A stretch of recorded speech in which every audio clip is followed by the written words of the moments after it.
Welcome to Fanfiction Audiobooks. Marvel Friendship System, Deadpool is my best friend. Chapter 21. After all, the matter was settled. Chen Ye breathed a sigh of relief, and the matter came to an end. The reason why Chen Ye joined the High Table instead of destroying it was partly because of himself and partly for Hell's Kitchen. First of all, by joining the High Table, Chen Ye can get his own power. Not belonging to Jinbing's power does not mean that Chen Ye does not trust Jinbing. Just like the Emperor and the Prince, the Emperor's people are always the Emperor's people. Guess who they will listen to between the Emperor's orders and the Prince's orders, even if the Prince is favored, not to mention that Chen Yi's Prince is not his own. Secondly, he can get convenient services such as mainland hotels, intelligence centers and employment centers, and Chen Ye also gets most of the real benefits such as money and real estate. Finally, it is for the people of Hell's Kitchen. This is the fine tradition of Chen Yi's country in his previous life. There is a saying that one returns home in glory. Haven't you seen that after a certain boss of Dong became rich, he let the whole village work in his company? A certain Qi, after he became the police chief, even a dog can be a police dog. Chen Ye does not have such a good awareness, but he also has this idea. Even if Hell's Kitchen is chaotic and bad, it is Chen Yi's hometown in this Marvel world. In the final analysis, the reason for the chaos is because the government does not act and deliberately lets it go. What Chen Ye can do is to bring the mainland hotel industry to drive consumption in other industries in Hell's Kitchen. First of all, ordinary residents of Hell's Kitchen can find a job in the mainland hotel, whether it is a waiter or a cleaner. This way, they can also make some money. Secondly, gangsters with some gangster background can take the task. Chen Ye provides regular tasks such as mainland hotels. After all, they don't know how much the money they earned before was taken by the middlemen. If it doesn't work, they can join the scavengers or be responsible for the production of firearms. These are all related majors in Hell's Kitchen. Some people in Hell's Kitchen are born bad, and Chen Ye will kill them if he sees one. But most people have no choice. Don't they know that stealing, robbing, and drug trafficking are illegal? People in Hell's Kitchen are born inferior when they go out, and they can't find a job, either because they were rejected because they didn't have a social security number when they smuggled in, or because of the 4 words Hell's Kitchen. So they can only survive by stealing and robbing. They just want to live. Is there anything wrong with that? Chen Ye thinks it's not wrong, but he doesn't encourage it. But Chen Ye hopes that they can have a better future, so the Continental Hotel is giving ordinary people in Hell's Kitchen a choice to see if they are willing to catch this ray of light. If the Continental Hotel is a hope for ordinary residents of Hell's Kitchen, then the community school that Chen Ye is about to build is a hope for the children of Hell's Kitchen. They can study hard, and through their own efforts, they can get into a good university, find a good job, and escape from Hell's Kitchen. One represents the present, and the other represents the future. Chen Ye said that I want both the present and the future. Chen Ye can only do so much. He can't say that he can completely change Hell's Kitchen, but he can change it a little bit. As for the rest, Chen Ye didn't think so much. He just strengthened his own strength while saving his life, and then returned to his original world if possible. Before returning, he helped this place where he had lived for more than 20 years, so that it would not be in vain to come to Marvel. Chen Ye then asked John Wick, Master Ye and others to sit down, and then said, is there anyone who doesn't want to be a judge? If not, I will report everyone's information to the High Table. Deadpool spoke first, I want it, but the status of a judge is a bit low, the elder is more like it. So can the judge stay in the hotel for free? Not only can you stay for free, but you can also get a salary. Lao Ma explained on the side. John Wick was stunned when he heard everyone, and then he said, can I become a judge too? Happiness came too suddenly. John Wick didn't expect that he had worked hard in the Jzwo society for his whole life. At his best, he was just someone else's subordinate and a night demon. Not to mention being a judge, he was not even a member of the Jzwo society. He was disheartened and tried his best, but he only got retired. His wife died, his dog died, his house was bombed, and he was chased by people. If he hadn't met Chen Ye, he might have died somewhere, let alone become a judge of the Jzwo society. Lao Ma was better. Master Ye didn't expect that when he first arrived, Chen Ye would. This trusts me. Actually, the judge is just my subordinate, with a higher title. If you don't mind, you can be one. We are all friends anyway, Chen Ye said nonchalantly. After everyone heard this, Deadpool clamored to stay in the hotel for free, but Pietro on the side didn't care. He had long regarded Chen Ye as a relative, and he would do whatever Chen Ye asked him to do. Master Ye swore, although I am blind, it does not affect my judgment at all, especially in terms of human hearts. I can see more clearly. You are a good person and you saved my daughter. I will become your sword and clear everything for you.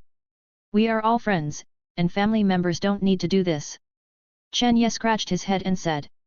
If you don't despise my old bones, Chen Ye, I can also help you.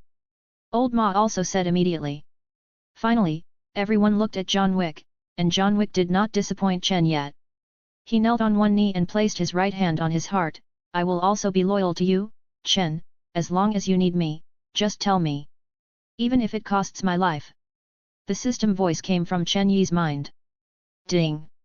Congratulations to the host, Marcus's favorability has been raised to full stars. Congratulations to the host, Marcus has become your family.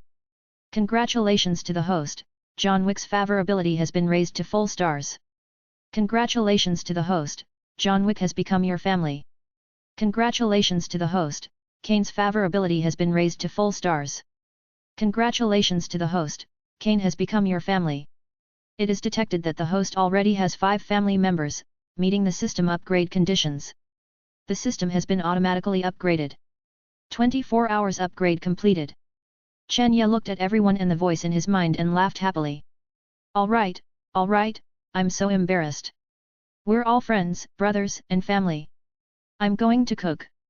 Stay and eat together before returning to the apartment. Master Ye, call your daughter. Chapter 22. The old man was very busy, but the old man was very busy. Come on, Master Ye, this is the place I arranged for you.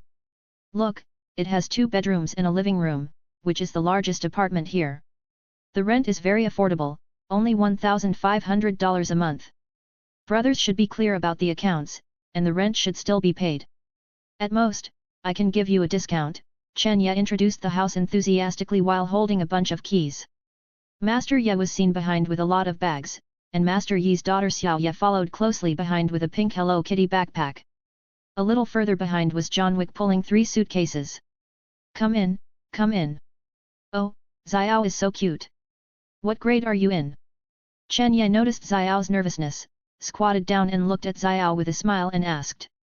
Xiao, who was standing next to him, might have sequelae after being kidnapped. She was a little shy and hid behind Master Ye with a scared face. Xiao, don't be afraid. This uncle is your savior. Don't be afraid. Master Ye put down the luggage and touched Xiao's head and said. My community school will be operational soon. When the time comes, you can send Xiao there to go to school. In this way, Master Ye, you can be the dean of teaching. On the one hand, you can see Xiao every day to protect his safety, and on the other hand, protect other children. Chen Ye looked at Xiao with a scared expression and suggested to Master Ye. Master Ye also thought it was a good idea. After all, the child had been kidnapped once, and Master Ye felt it was unsafe for him to go to other schools. In Chen Yi's school, he could see the child every day, ensure her safety, and prevent her from being disturbed by the outside world. Today, Chen Ye plans to settle Master Ye and John Wick while waiting for the system upgrade. Chen Yi's apartment has 7 floors. On the left side of the first floor is the restaurant, in the middle is the apartment building, and on the right is the parking lot entrance and exit. The entire second floor is Chen Yi's private space. There is a private passage in the back kitchen of the restaurant that leads directly to the second floor, which is convenient for Chen Ye to go to and from get off work. Of course, the elevator can also go to the second floor. There are 10 rooms on the 3rd, 4th, and 5th floors, all of which are 1 bedroom and 1 living room. There are 7 rooms on the 6th and 7th floors, all of which are 2 bedroom and 1 living room. Currently, Chen Ye and Master Ye are on the 6th floor. Chen Ye is also a wealthy family in Hell's Kitchen. After all, he owns an apartment. And because of Chen Ye, the surrounding security is very good. At least Chen Yi's territory is very safe. So Chen Yi's apartment can be said to be the best apartment in Hell's Kitchen. But people who can afford the rent will not rent a house in Hell's Kitchen, so the vacancy rate is still relatively high. After that, Chen Ye and John Wick helped put Master Yi's luggage into the room, and then took John Wick to settle him. Your room is next to Lao Ma, so you two have a companion. There is another resident at the end of the corridor, but he seems to have gone to Japan recently.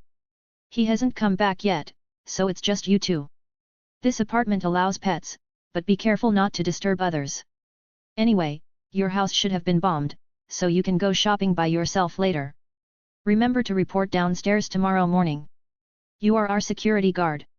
It's up to you to protect everyone's safety. After Chen Ye finished speaking, he took out the key and handed it to John Wick. Then Chen Ye hurried back to the second floor without looking back, leaving John Wick speechless. The reason why Chen Ye left so quickly was because he heard the system prompt. There are still 5 minutes before the system upgrade is completed.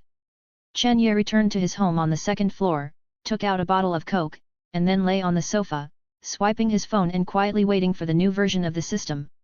5 minutes later, the voice of the system came into Chen Ye's mind. Ding! System update completed.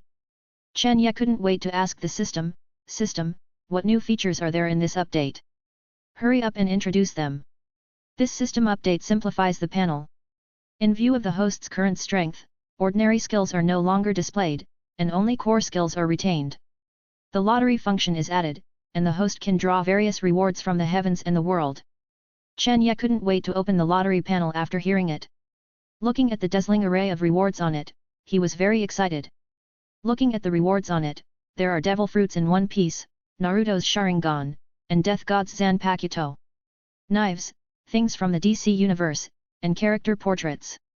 Chen Ye looked at the character portrait and asked curiously, does the reward of this character portrait mean a character recruitment card or something else? This character portrait refers to the character growth template. After obtaining this character template, you can obtain the character's ability. It is not a recruitment card. This system does not have the function of recruiting characters. Hearing that the system cannot recruit characters from all the worlds, Chen Ye was a little disappointed. After all, I am still looking forward to the real-life version of the Pirate Queen, Nico Robin, appearing in reality. But then Chen Ye was attracted by the character growth card. At present, increasing strength is what Chen Ye wants most. Through the last Big Mushroom incident, Chen Ye felt that his own strength was insufficient. This time the system upgrade can be said to be a timely help. Then Chen Ye hurriedly said, System, I want to draw a lottery. I want to check how many chances I have to draw a lottery now. Ding! The host currently has 5 family points and 600 friend points. 1 family point draws once. Every 100 friend points can be exchanged for 1 family point. Excuse me, host. Exchange them all for me. Chen Ye hurriedly urged the system. Ding! Successfully exchanged, there are currently 11 family points and a total of 11 draws can be drawn. Do you want to draw a lottery? System, how do I get these points? Chen Ye suppressed the desire to draw a lottery immediately and asked. Every time the host successfully obtains a family member, he will get a family point. Every time he obtains a 1-star friend, he will get 1 point, a 2-star friend, 10 points, a 3-star friend, 20 points, a 4-star friend, 30 points, and a 5-star friend, 40 points. After listening to the introduction of the system, Chen Ye understood that the system encouraged Chen Ye to make more friends instead of constantly looking for new friends. In theory, the whole process of a new friend to a family member can bring Chen Ye 2 lottery opportunities, and it takes 100 new friends to make up for a family member. Chapter 23. After understanding the system's intention, the exciting lottery session is coming. Draw, let me draw once first, let me try my luck first. Chen Ye rubbed his hands and said expectantly. Then Chen Ye saw the pointer turn several circles in the lottery plate, and watched the pointer slowly turn to thank you for your patronage. Congratulations to the host, thank you for your patronage. Chen Ye's expression collapsed instantly when he heard the system's words. Does the host continue to draw? The system prompted. Wait a minute, then Chen Ye went to wash his hands and changed into red clothes, and then opened the picture of the god of wealth on his mobile phone and worshipped.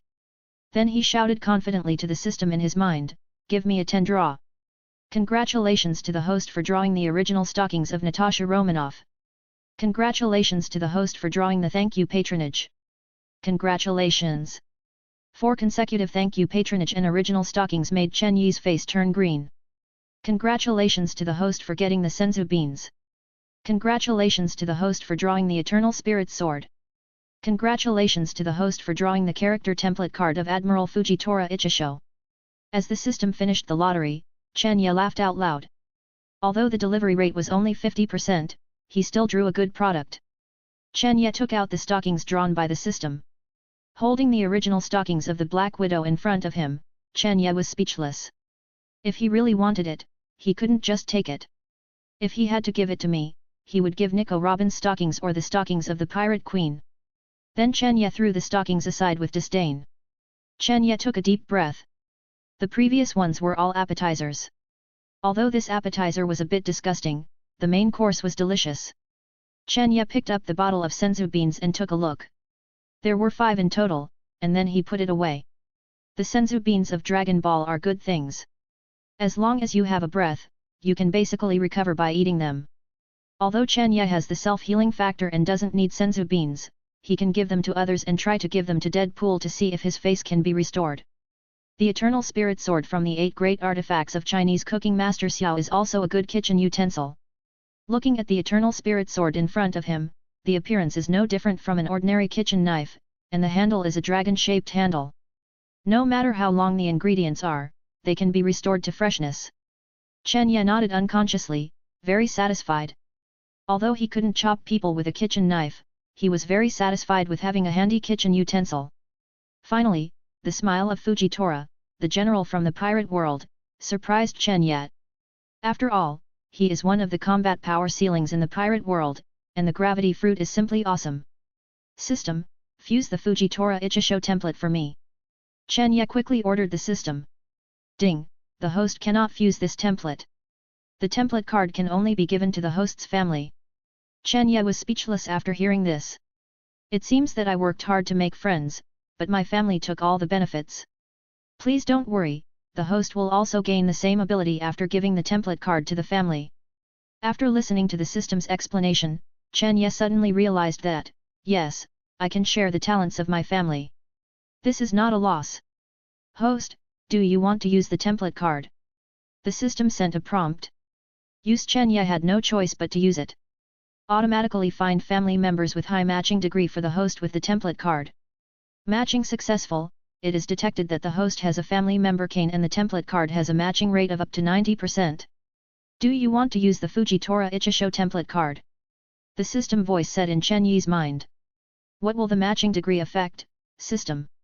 Chen Ye asked as he looked at another new word.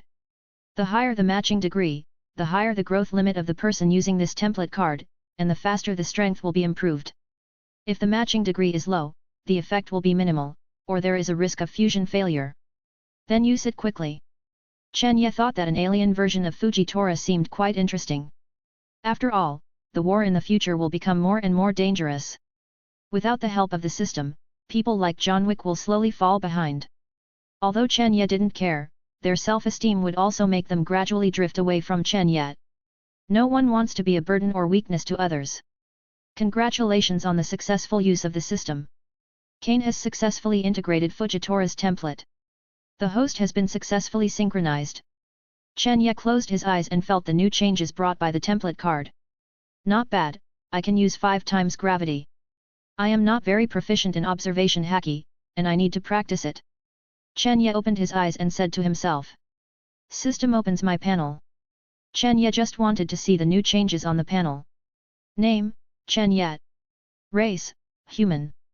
Title, Family Man LV2, when there is a family member on the field, the host's combat power increases by 15%, and the host's family's combat power increases by 10%. Skills, Gravity Fruit, Self-Healing Ability, High-Speed Movement, Chaos Magic, Observation Haki. Talent, a person cursed by knowledge, a son of luck.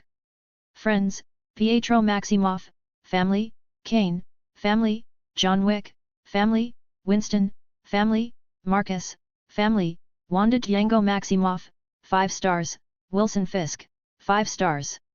Wade Wilson, 4 stars. Wade Winston Wilson, 3 stars. Stephen Strange, 2 stars. Tony Stark, 2 stars, Ethan, 3 stars. Exclusive skills, none. The system added a friend panel this time, so Chen Ye can check their favorability towards him at any time, and then simplified the skill panel, keeping the important skills and deleting the daily skills, so that Chen Ye can know his strength more clearly, and added a talent panel. Looking at the two lonely talents, Chen Ye vowed to fill it up. Chen Ye was itching to see this exclusive skill, and was very curious about when he could have it. The system seemed to see Chen Yi's confusion and replied, when the system has 10 family members, it will open the exclusive skill. Please keep up the good work, host. On the other side, after Chen Ye used the template card, Master Ye and her daughter were cleaning up the new home. Suddenly, a beam of light came towards him at the speed of light and sank into the center of his eyebrows. Then he froze in a daze. Dad, what's wrong with you? The daughter next to him saw the abnormality of Master Ye, ran up and shook Master Yi's hand and asked. After a while, Master Ye slowly opened his eyes. Although he still couldn't see, because of the high matching degree, his observation haki had allowed him to sense the changes around him. Such a sudden change shocked Master Ye, who was usually calm. Perhaps because of the system reminder, Master Ye knew that his change was caused by Chen Ye. In Master Yi's heart, Chen Ye became even more mysterious. Since he could give people superpowers, he was not a god. Chen Ye not only saved his daughter, but also gave him unprecedented superpowers. In Master Yi's heart, Chen Ye was as important as his daughter. Dad is fine, don't cry, daughter. It's Dad's fault. I made you worry. Master Ye came to his senses and hugged his crying daughter and said. Chapter 24. The first time. A few days ago. National Strategic Defense Attack and Logistics Support Bureau, Trident Building. It has not yet become underground. Agent Phil Carlson is holding a tablet in his hand and walking quickly towards the director's office. Director, the initiator of the Paris mushroom a few days ago has been found out. Take a look at this video. Director He Lu Dan took the tablet and watched it carefully. On the screen, it was a video of Chen Ye and Marquis fighting under the Eiffel Tower in Paris a few days ago. In the screen, Chen Ye picked up the sword and chopped at a killer at a very fast speed, directly beheading the other party, and the aftermath even broke the floor. The last screen played to the Marquis pressing the small black square box. After watching the video, Nick Fury, the director of the Black Egg Bureau, said calmly, "It's just a fight, there is no danger to us. Check where this Marquis got the big mushroom." Indeed, for Nick Fury, who has seen the Aliens, Captain America and Captain Marvel, this kind of fight between ordinary people is indeed not up to par. Nick Fury played the video again and focused on Chen Yi's speed and swordsmanship in the picture. Coulson, the Asian man in the video looks familiar. Have you found his information? Hearing Nick Fury's question, Coulson immediately said, the Asian man in the video is Chen Ye, the godson of Hell's Kitchen. It was his team that rescued Tony Stark some time ago. Agent Natasha had contact with him when she was undercover in Tony Stark. You later ordered the agents to monitor them, but they withdrew when they found nothing. After hearing Coulson's answer, Nick Fury suddenly realized that he had been working on his superhero plan during this period, and Chen Ye and the others had not appeared in Nick Fury's sight during this period, so he had forgotten about it. I remember that Chen Ye seemed to be a mutant. I didn't expect his skills to be so good. I remember that there seemed to be 2 mutants around Chen Ye. The 2 in the video don't look like them. Nick Fury pointed to the 2 in the video. Coulson immediately introduced, the 2 in the video are just 2 ordinary people with some skills, not mutants. The name of this blind Asian man is Kane. He followed Chen Ye because his daughter was kidnapped by the Marquis and was later rescued by Chen Ye. The other one is called John Wick, who is the fuse of this incident. Chen Ye had the duel in the picture to help him. Both of them are legendary killers from the high table. As for the other 2 mutants, they are a pair of brothers and sisters, and it seems that they did not follow this time. At present, all of them live in an apartment in Hell's Kitchen. Listening to the news reported by Coulson, Nick Fury touched his chin, pondered for a while, and said disdainfully, "Don't worry about those 2 killers.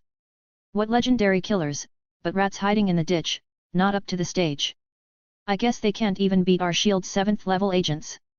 And they are not young anymore, and there is no value in training.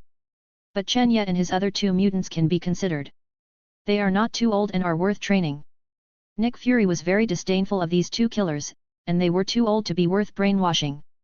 I am very interested in the identities of Chen Ye and the other 2 mutants.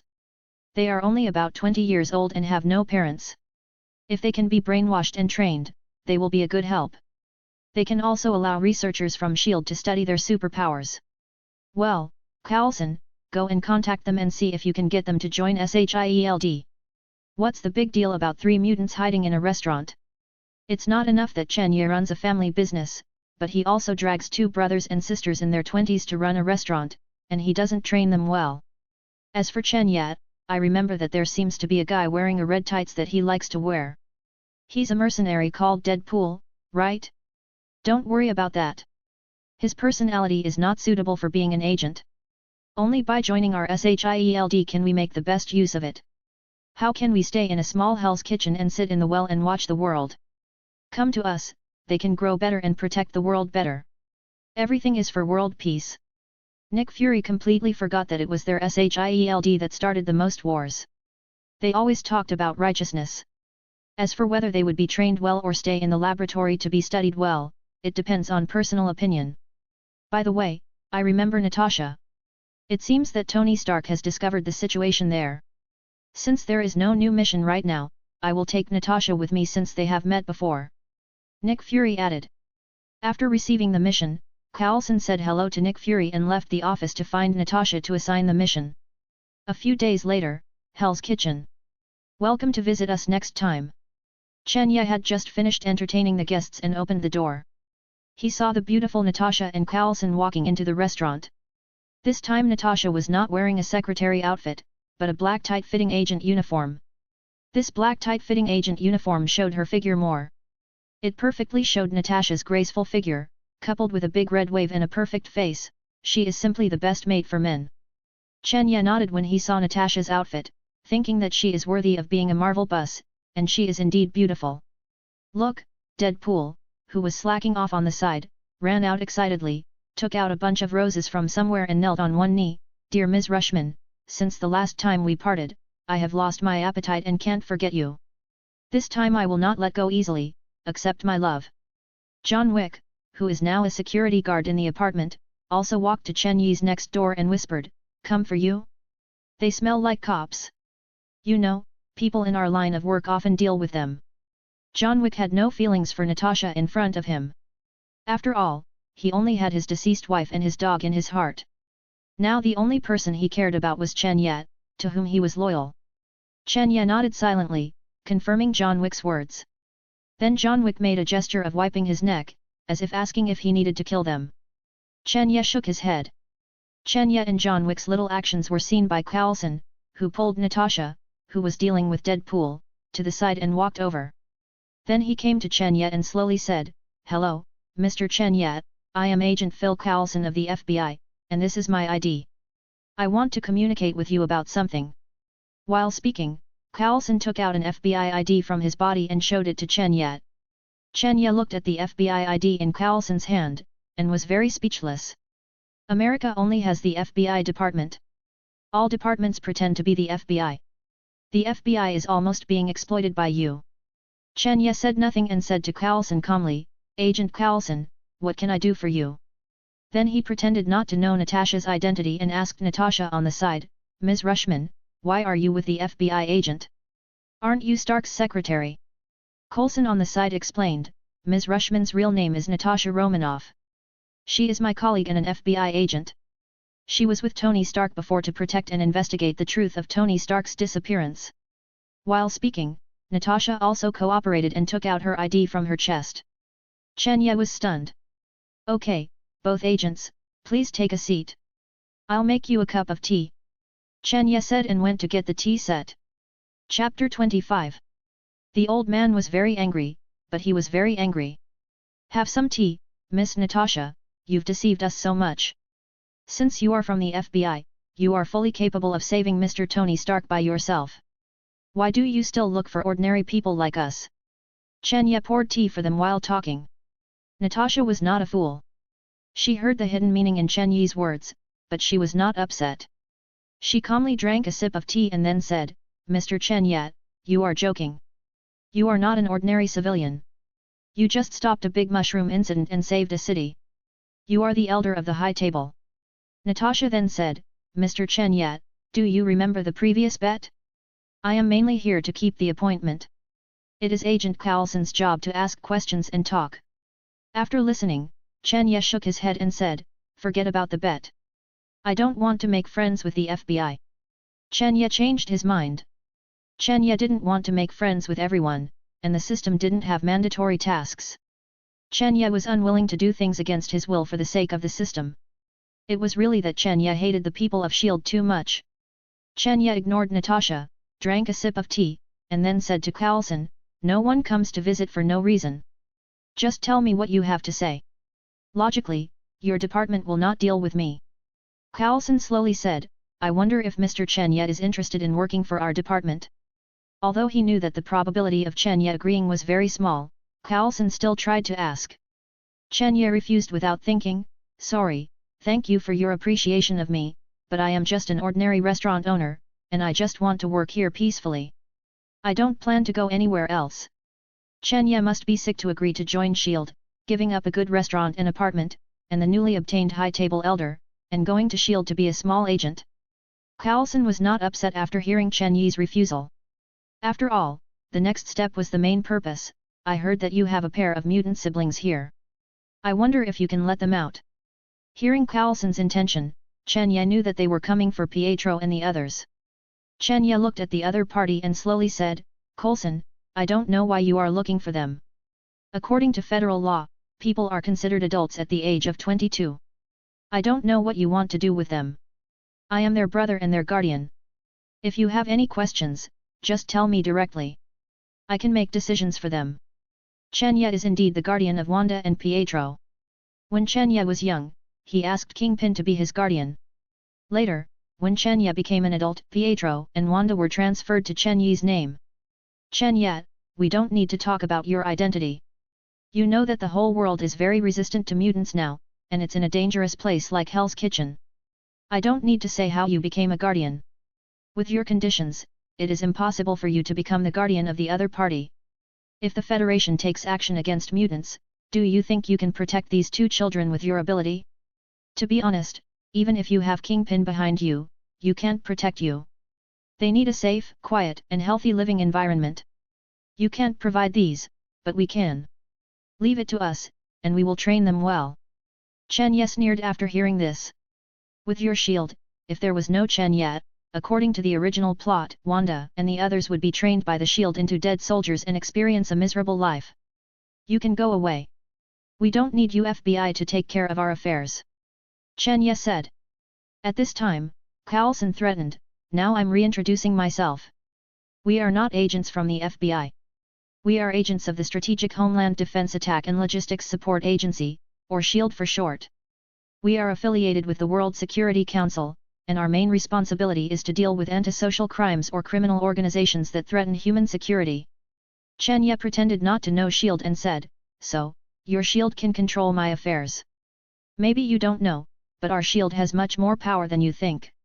If we want, your guardianship can be revoked at any time, including you and your apartment. We can seal off your restaurant at any time, and even you, and we can take you away. Others may be afraid of Hell's Kitchen, but we at S.H.I.E.L.D. are not. If we want, we can send troops to take Hell's Kitchen away at will. If you demolish it, your godfather will be in trouble. This is the right of our S.H.I.E.L.D. We have the right to eliminate those who we think are harmful to the world." Felsen said in a threatening tone. Although Carlson is a good guy in the movie, he is good-tempered for not arresting the people in Hell's Kitchen directly. "So, now you who claim to be S.H.I.E.L.D. want to arrest me on a random charge and demolish my apartment?" As soon as Chen Ye's words came out, the atmosphere of the whole restaurant changed completely. Everyone looked at Carlson and Natasha, and their eyes changed from fiery to indifferent, as if they wanted to kill them at any time. Seeing that the situation was not right, John Wick called Lao Ma and Master Ye down from the apartment, ready to fight at any time. Carlson noticed the changes in the restaurant, but continued to say without caring, "You should know that the reason why we can come here to communicate with you is that we come with good intentions. Now we are discussing with you. Since you are their guardian, you can make the decision to let them go with us. What if I refuse?" Chen Ye slowly didn't care about being threatened. After all, S.H.I.E.L.D. has always been like this. Even Carlson, who has always appeared as a good guy in the movie, is so arrogant.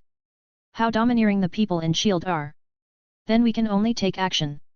Then Carlson and Natasha slowly put their hands on their waistbands. Coulson and Natasha's little movements naturally did not escape Chen Yi's eyes. I'm very curious, who gave you the confidence to come to Hell's Kitchen to trouble me, or to trouble me in my territory? Who gave you the confidence? Is it the agents outside? Or the snipers on the opposite side? Or is it you two and the man standing on the rooftop with a bow outside? Chen Ye stood up and questioned. Chen Ye discovered that a large number of strangers had come to his territory early in the morning. Not only did he discover it, but John Wick and others also discovered it. As soon as they stepped into Chen Yi's territory, they had been discovered by Chen Yi's observation haki. Coulson and Natasha were stunned for a moment, feeling the oppression brought by Chen Ye coming towards them, and then their faces suddenly became bad. They didn't expect that Chen Ye in front of them was so alert that he could actually find their ambushed agents. The two exchanged glances, and it seemed that Chen Ye was more difficult to deal with than they thought. Chapter 26. The two of them were in a state of panic, and the battle was about to begin. Hell's Kitchen. In the restaurant, Chen Ye and Agent Coulson were facing each other. The atmosphere was heavy. The restaurant was surrounded by shield agents. There were several snipers on the roof, as well as Hawkeye and others holding bows and arrows on standby. Waiting for Agent Coulson's order, it seemed as if a war was about to break out.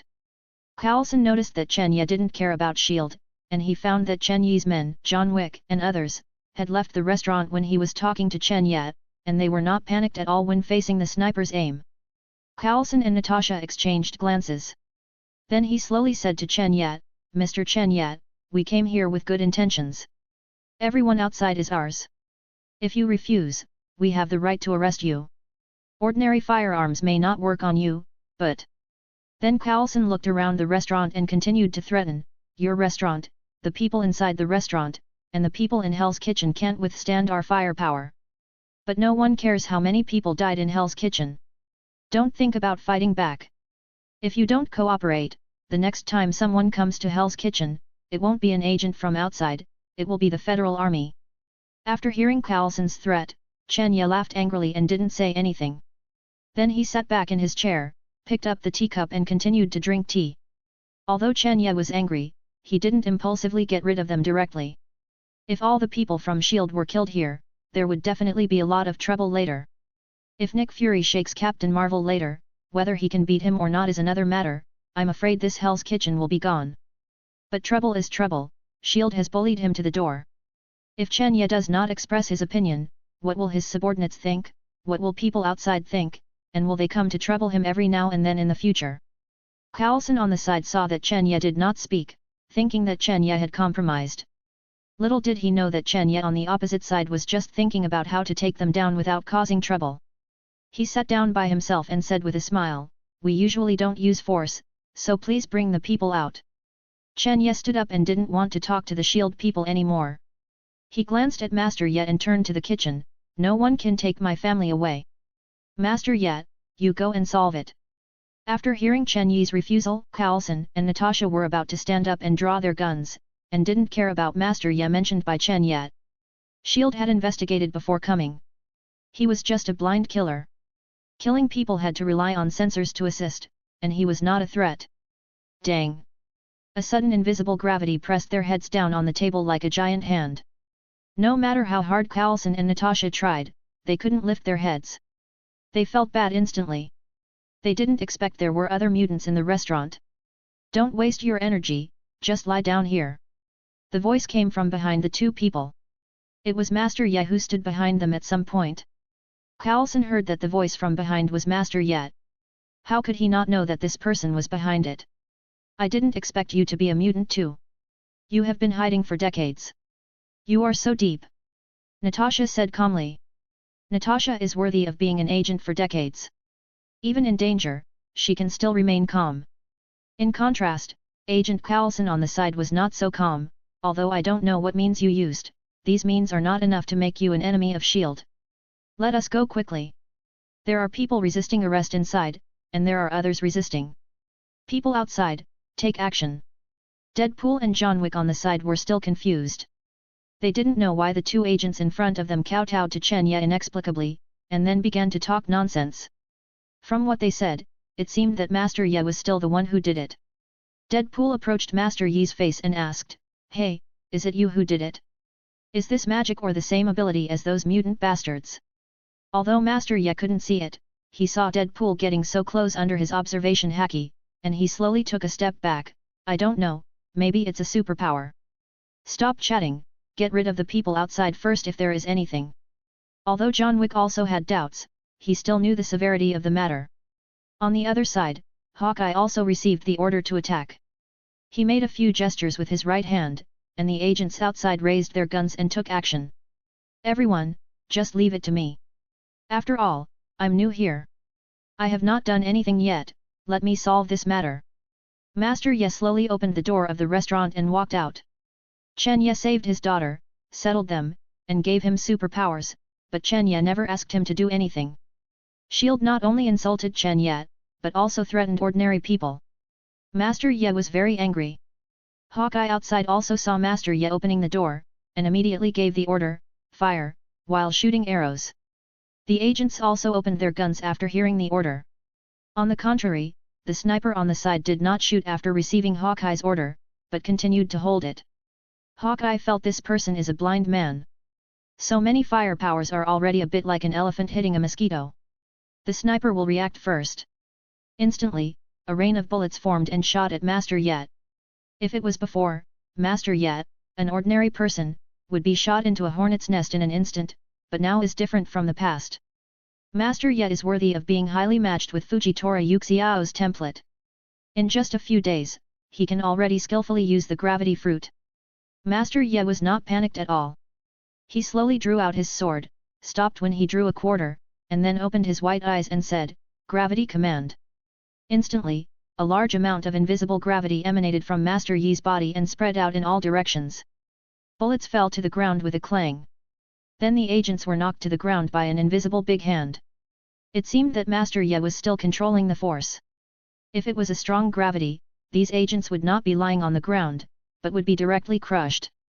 Hawkeye, who was standing on the rooftop, looked at the scene in front of him in horror.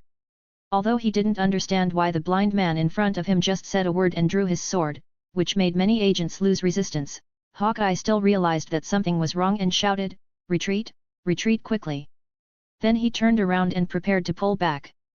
Just as Hawkeye was about to retreat, he suddenly felt his body sink and his legs knelt on the ground. Hawkeye was indeed a top agent. He put his hands on the ground to resist, but in less than a few seconds he was pressed to the ground by the gradually increasing gravity. "Excuse me," Master Ye put the sword back into the cane, then turned around and planned to go back to the restaurant.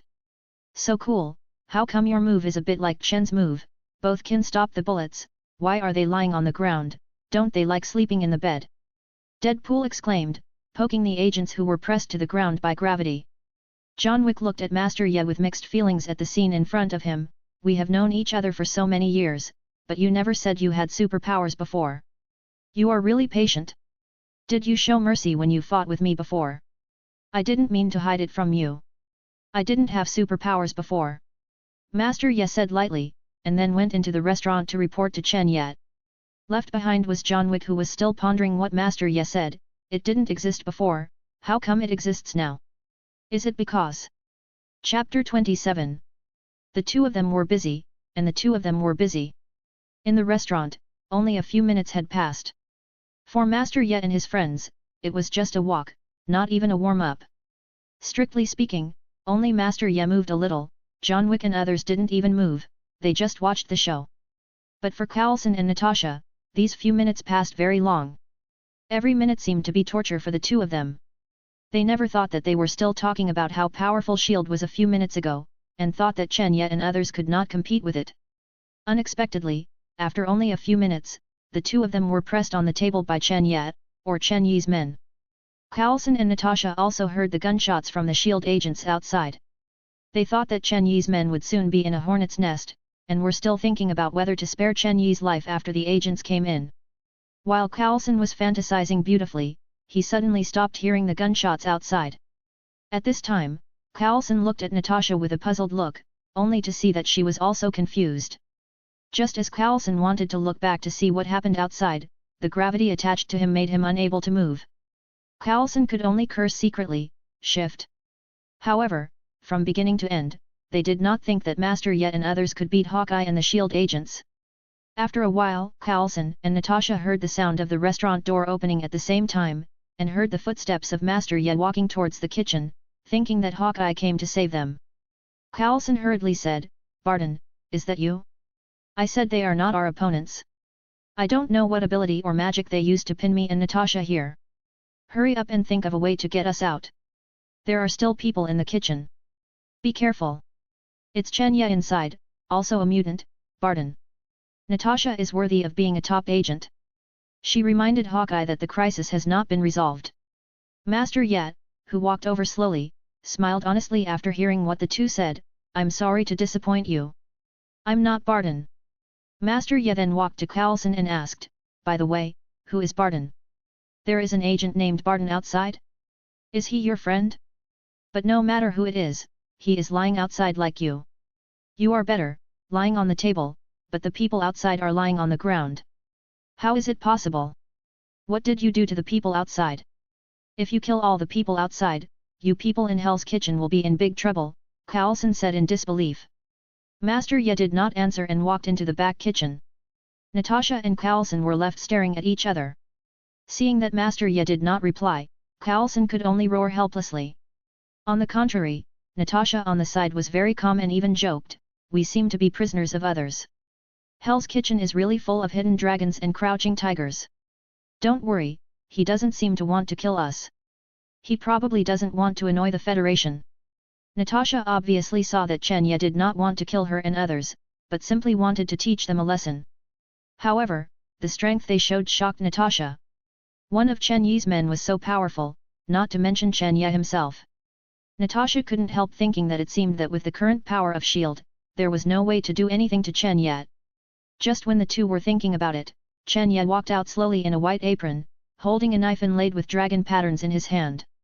"Master Ye," Chen Ye found a chair and sat down and said to Master Ye lightly. Master Ye understood and removed the gravity from Natasha and Coulson. As soon as the voice fell, Natasha and Coulson felt that the invisible big hand that had been pressing on them disappeared. The two seemed unsure, and slowly raised their heads with their hands on the table. After Natasha found that she had regained her ability to move, she instantly pulled out the gun on her waistband and pointed it at Chen Ye and Master Ye. "What do you want to do? You dare to openly attack the federal police and obstruct public service?" Coulson raised his gun and said. Chen Ye didn't get angry after listening, pointing to the camera in the corner of the restaurant and said, "We didn't do anything. You just suddenly wanted to kowtow to us. If you don't believe me, you can watch the surveillance. I advise you to go out and take a look first. Then reorganize your words. Come talk to me." Chen Ye was really fed up with the people in S.H.I.E.L.D. He couldn't look at his current situation. They really thought Chen Ye didn't dare to kill them, but Chen Ye was just too troublesome. Of course, it was impossible to let them go. S.H.I.E.L.D. had to bleed a little. After listening to Chen Ye's words, Natasha and Coulson looked at each other, and then Coulson turned around and rushed out. Natasha was left very vigilantly pointing a gun at Chen Ye while slowly retreating. Chen Ye didn't stop them either, and didn't worry about them escaping at all. Agent Coulson opened the door and saw agents lying on the ground. He thought these agents had died. He walked towards them slowly and found that some of the agents' eyeballs could still move. He randomly found someone to check and found that they were still breathing. Knowing that the agents were not dead, Coulson breathed a sigh of relief. Although they were always prepared to sacrifice themselves in their line of work, if so many people were sacrificed at once, they had an unshirkable responsibility to write the report. After confirming that the agents had only lost their ability to move, he also saw many residents of Hell's Kitchen watching around. Then Coulson knew that it was not suitable to stay here for long, so he turned around and immediately turned back to a good old man and said to Chen Ye. "Mr. Chen Ye, you see, this is all a misunderstanding. I will go back and explain to the people above that this is completely nonsense. It is obvious that the relevant departments gave wrong information because they are from Hell's Kitchen, which led to all this. I will testify for you and let the relevant departments apologize in person." Obviously, Coulson knew that he was no match for Chen Ye, and wanted to pass the blame to other departments in this way. Chen Ye looked at this man who changed his face faster than turning a page of a book with a joking look, worthy of being the glue in the Avengers. "Why, do you think that you can get away with just one sentence after you showed off your power here and threatened us with force? Yes, you just said it yourself, this is Hell's Kitchen, this is my territory. No one can do something wrong here and leave casually without paying a price. As soon as Chen Ye finished speaking, John Wick and others closed the door and surrounded Carlson and Natasha. After hearing what Chen Ye said, the fake smile on Carlson's face disappeared, and Carlson was sweating. I don't think Mr. Chen Ye is a person who kills innocent people indiscriminately. So why don't I ask our director to see how he handles it? Natasha on the side was not frightened by Chen Ye's threat, but said calmly. I don't think it's necessary, I'll talk to him myself. Chen Ye took out his mobile phone, and Chen Ye's phone rang suddenly, and the caller ID showed an unknown number. Chapter 28. The two of them were busy, but the two of them were busy. In the restaurant, Chen Ye calmly picked up his phone and answered the call, looking at Natasha and Carlson who were sitting restlessly opposite him. 4 strong men stood behind them, staring at them. An old man with white hair, Master Ye with a cane, and a Deadpool wearing a red hood who was desperately taking photos behind Natasha. The only normal one might be John Wick, who was a little handsome in a suit. Calling these 4 people strong men might be a bit insulting to the word strong men. 4 weird men? Thinking of this, Chen Ye was amused by himself. Hello, Mr. Chen Ye, let me introduce myself. I am Nick Fury, the director of the Strategic Homeland Defense Attack and Logistics Support Agency. Nick Fury on the other end of the phone introduced himself. Hello, what is the matter with Director Nick Fury calling a nobody like me? Chen Ye asked knowingly. Mr. Chen Ye, you are not an unknown person. Chen Ye, your father died in a gang fight when you were 10 years old, so you have been raised by Godfather Jin Bing for these years. I started to be a mercenary when I was 18 years old. During that time, no less than 1,000 Nigos died in your hands. You have serious racial discrimination. It was not until I graduated from Cornell University's School of Business Administration last year that I accepted the restaurant and apartment left by your father and renamed it Good Luck Restaurant. When I went out to work part-time at the age of 18, I met Pietro Maximov and Wanda Django Maximov, 2 siblings who fled because of the war at the time, and adopted them. In just 1 year, I took control of 5 blocks of Hell's Kitchen. This is something that many gangs can't do. Not long ago, I saved Tony Stark and made a lot of money in the stock market. I'm curious how you knew that Stark Industries stock would fall. Then he became one of the elders of the High Table. With such achievements at such a young age, he has a bright future. Nick Fury told Chen Ye's life story in detail. You seem to have violated my privacy. Chen Ye knew that this was a show of force from Nick Fury. Nick Fury was telling him how powerful the S.H.I.E.L.D. intelligence network was. As long as S.H.I.E.L.D. wanted to, they could find out what color underwear Chen Ye wore today and how many times he went to the toilet. We are just doing our duty. You know our duty is to protect the safety of the world. We need to find out whether everyone is harmful to the country and the world. Everything we do is for world peace. Nick Fury said righteously. It was the first time that Chen Ye saw someone directly say that the shameless act of monitoring other people's privacy was for the purpose of protecting the world. It can only be said that Nick Fury is worthy of being the most despicable person in Marvel. You are trying to put a big hat on me. I am not a racist. I just hate those who kill innocent people and have no moral sense. Every time, victims come to me with evidence. I have never killed anyone. Those people died in accidents. Don't talk nonsense. It just so happens that most of the criminals are Nico. Those people made mistakes, and they can be judged by law instead of being executed by you. You are defying federal law. Nick Fury accused. If the Federation is really useful, there won't be so many innocent people asking for revenge, and there won't be a place called Hell's Kitchen. Justice delayed is not justice.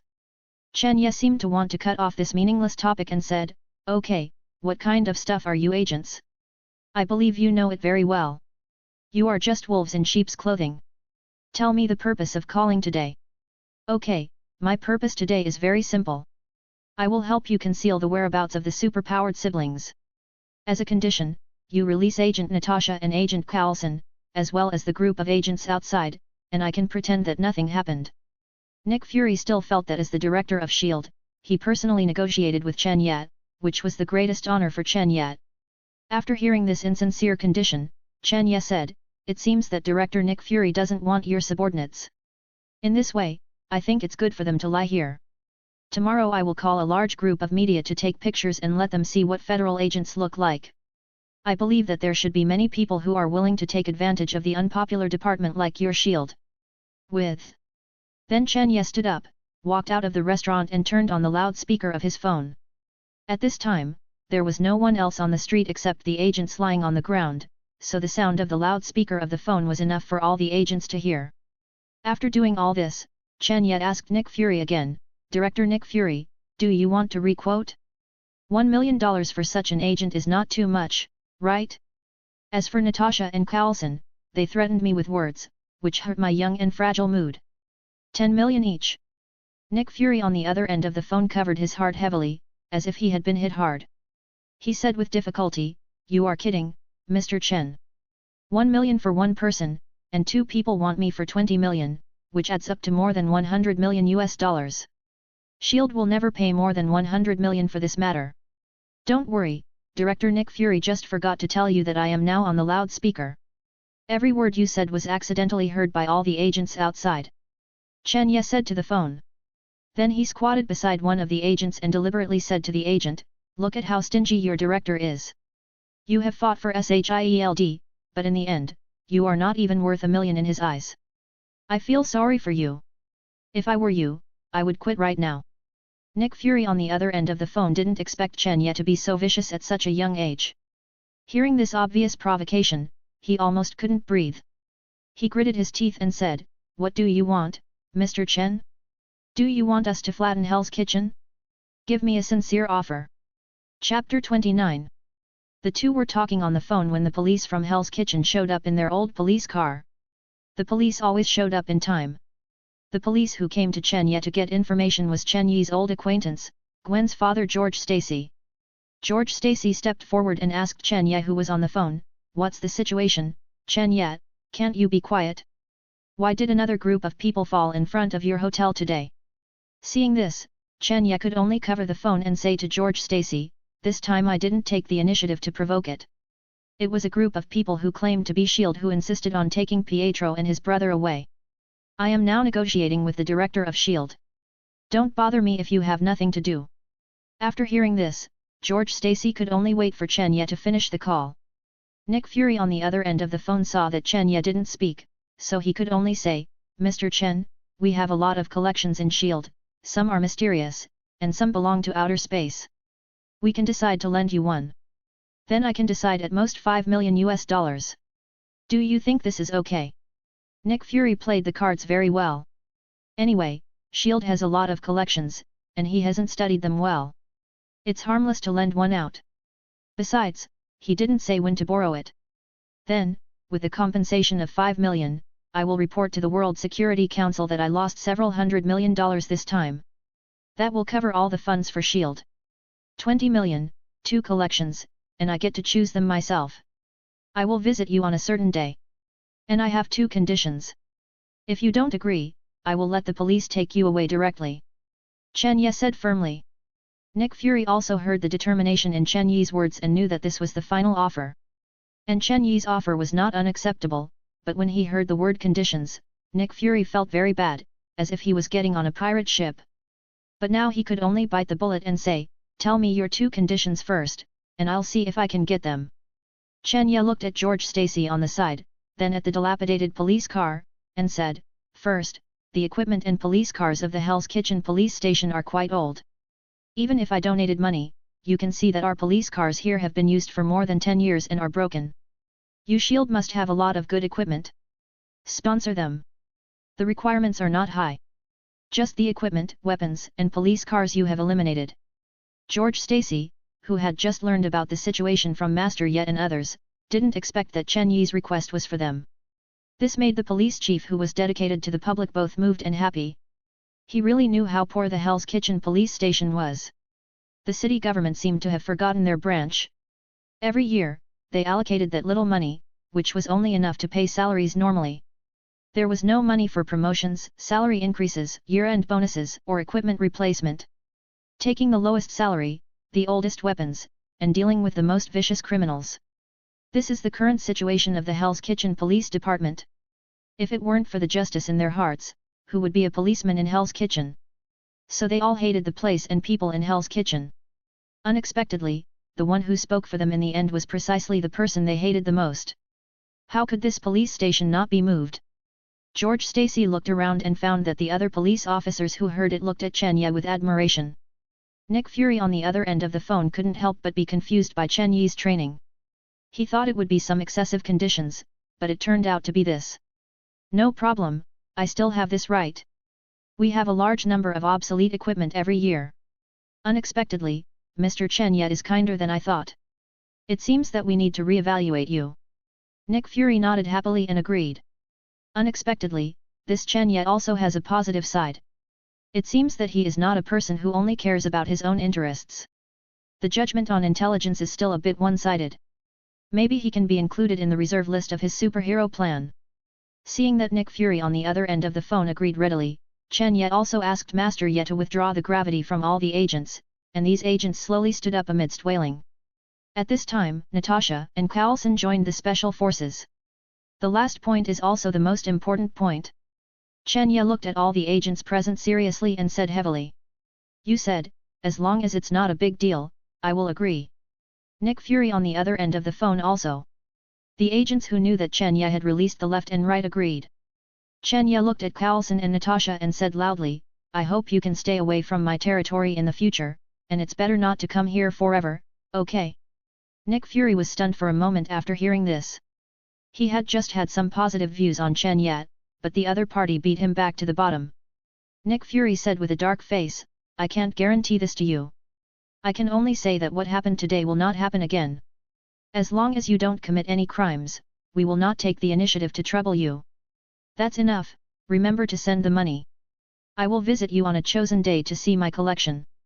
Then Chen Ye hung up the phone and turned to Natasha and said.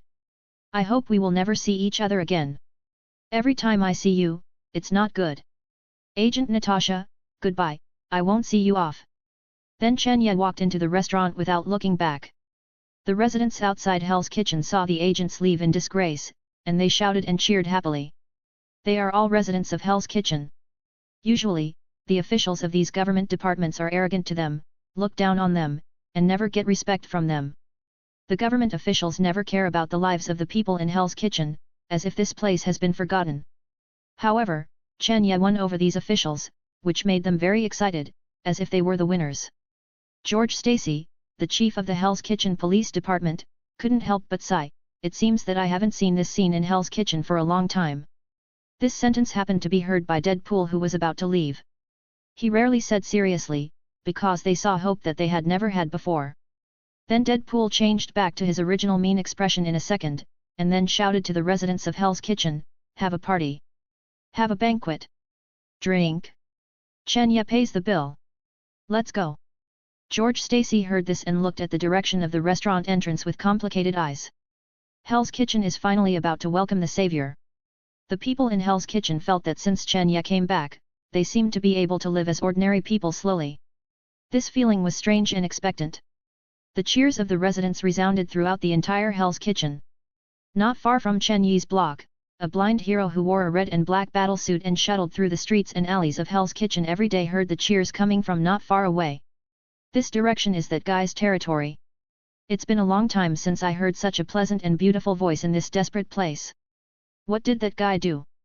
I really want to get to know this guy. Daredevil murmured in a complicated way. Although Daredevil had never met Chen Ye, he had heard of Chen Ye a long time ago. After all, Chen Ye was the godson of Kingpin, the person Daredevil hated the most. But Daredevil also admired Chen Ye. Look at the Continental Hotel, the community school, and the several blocks protected by Chen Ye that are being built in Hell's Kitchen. Daredevil himself can't do it. Daredevil always thought that only he was really saving Hell's Kitchen, but he didn't expect Chen Ye to show him a different way. Jin Bing in the Fix building had just finished listening to his subordinates report to him about what had just happened. Jin Bing said with relief, this brat did a good job. It is indeed not appropriate to go against the government departments now, but we can't let them think that we are easy to bully. Then he immediately ordered his secretary, help me arrange a meeting with the council members of the Big Apple City. I heard that he still lacks a lot of funds for the mayoral campaign.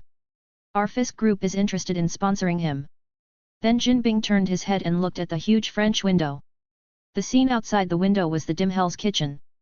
He sighed from the bottom of his heart, Hell's Kitchen is slowly becoming lively. Let me see how far you can go. Chapter 30. The old man was very happy. Chen Yat, who had just returned to the restaurant and was about to take a rest, received a series of prompts from the system. Ding! Congratulations to the host, George Stacy's favorability has increased. Congratulations to the host, Police Officer A successfully added the host as a friend. Congratulations to the host, Police Officer B successfully added the host as a friend. Congratulations to the host, Police Officer C. Congratulations to the host, Hell's Kitchen resident A successfully added the host as a friend. Chen Ye was annoyed by the series of system sounds. System, can you turn off this system sound? The host has been turned to silent mode. The system replied mechanically. Chen Ye looked at the series of friend prompts in his mind and was stunned. Why is this prompt different from the previous one? Why is it that someone else added me as a friend?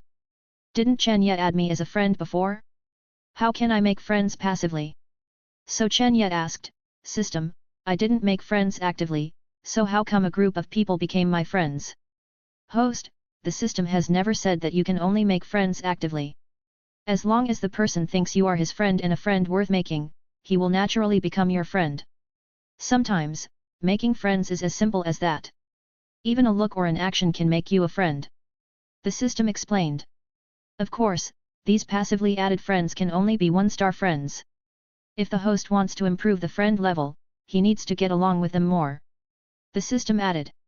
After listening to this, Chen Ye instantly thought of 10,000 ideas of brushing friends in his mind. If he said that he would become a star or a superhero and appear on TV, wouldn't a lot of people become his friends? The system seemed to see through Chen Ye's thoughts. Only those who have met each other are qualified to become friends. It's like you have seen Trump on TV, but you haven't seen Trump. You are not qualified to be friends. The reason why the host has a large number of friends this time is because you have done things that are beneficial to them. The conditions for passive addition are much more difficult than active addition.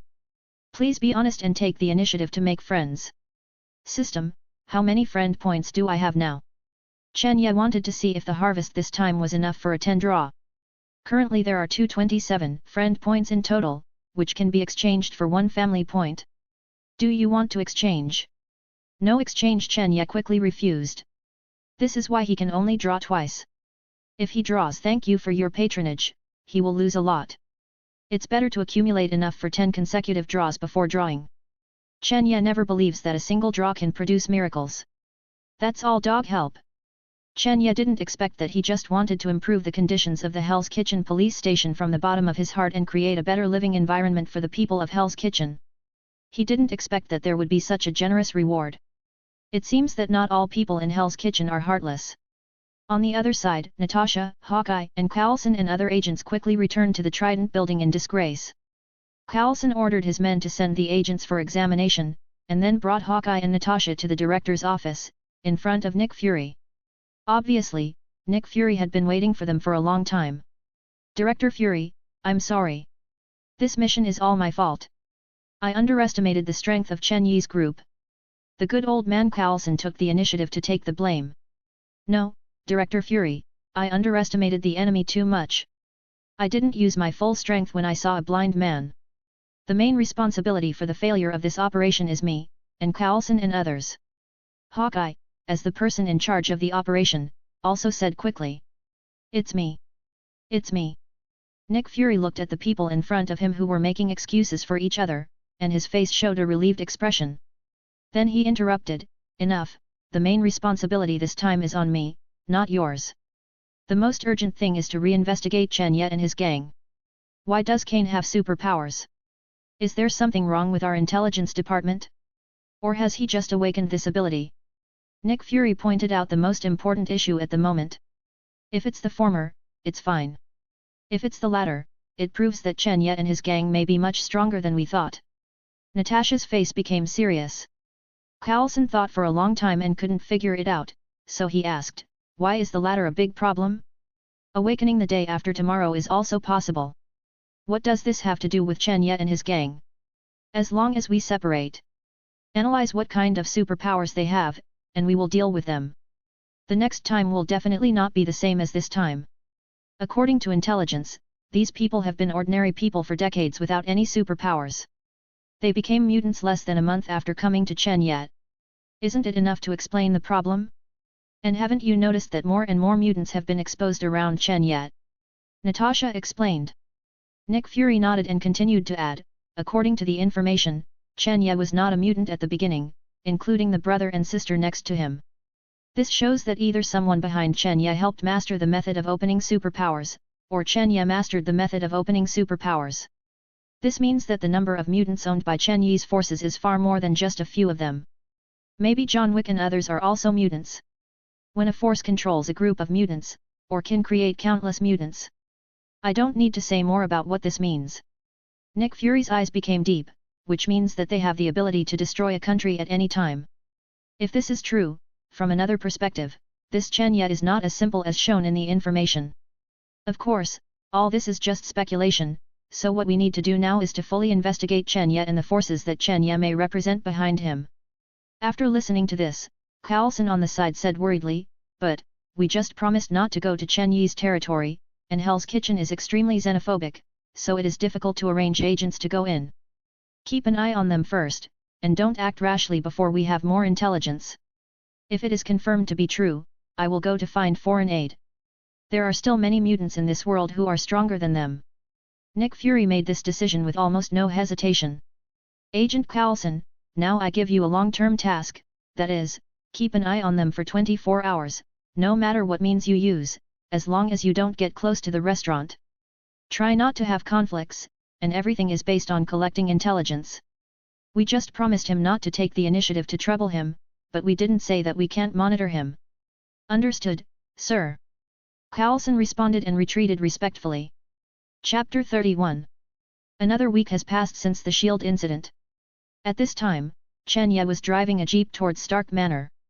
It took Chen Ye nearly 3 hours to reach his destination from Hell's Kitchen. Stark Manor is located 200 miles away from the Big Apple. A magnificent manor is located here.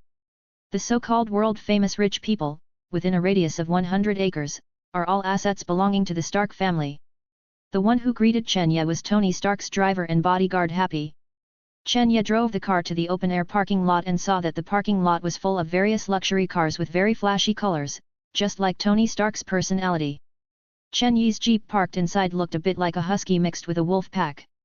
Seeing Chen Ye get out of the car, he hurried up to shake hands. Mr. Chen Ye, long time no see. Welcome to Stark Manor.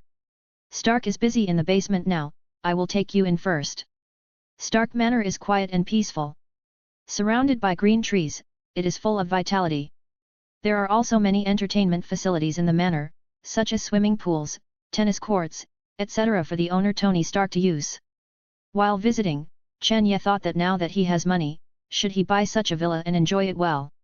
However, as soon as the idea of changing houses came into Chen Ye's mind, he immediately slapped himself. Isn't it nice to be a landlord? Why do you have to live in this god-forsaken place? Looking at the size of this villa, I don't know how much property tax I have to pay in a year. But I can change my car. Chen Ye decided to go and see the car when he returned to Hell's Kitchen. In fact, the current car was left to him by his dead father, and it was older than him. Happy led Chen Ye all the way to the villa. Stark was not working in the basement, but was waiting for Chen Ye at the door of the villa. When Tony Stark saw Chen Ye, he opened his arms to greet him. Man, welcome to my home, Stark Manor. Your house is really big.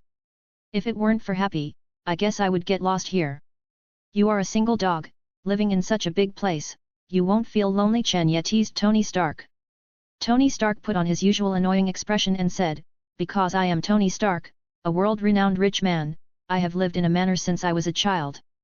This is the kind of place people live. Isn't it you? After hearing Tony Stark's annoying speech, Chen Ye was speechless. What he thought was that the salary he mentioned before was still too little. But Chen Ye still said, you live alone, how lonely it is. Otherwise, Pepper can also move in, so you can have a companion. If it doesn't work, I still have a lot of empty rooms in my apartment. I will rent you one and keep you company with Yiding Ethan. After hearing Chen Ye's words, Stark showed a very obvious awkward expression on his face. Then he walked into the villa on his own. Seeing that Stark didn't talk to him, Chen Ye didn't care and followed Stark's ass. Stark took out a bottle of red wine and poured it into 2 glasses, one for Chen Ye and one for himself. Chen Ye waved his hand, don't drink and drive, don't drive after drinking. Just give me a bottle of Coke. Stark saw Chen Ye wanted to drink Coke, and said unhappily, Happy, buy me 100 boxes of Coke, let him drink enough, and let him take away the unfinished ones. It's his reward for reminding me last time. After Tony Stark returned to the company, he specifically checked Natasha and found out a lot of commercial spies hidden in Stark Industries. Why are you like this? I kindly reminded you, but you only gave me Coke. I wanted to give you some clues this time. The thing you entrusted me with was delayed for a while because of your undercover secretary. Chen Ye said angrily. When Stark heard there was a clue, he immediately became serious and asked impatiently, Tell me, who wants to kidnap me? Chen Ye, on the other hand, was not in a hurry and asked back, It's been a month. I don't believe you can't find it yourself, or you don't want to find it. Tony Stark was stumped by Chen Yi's question. In fact, with Stark's IQ, it is impossible for him to have no discovery at all.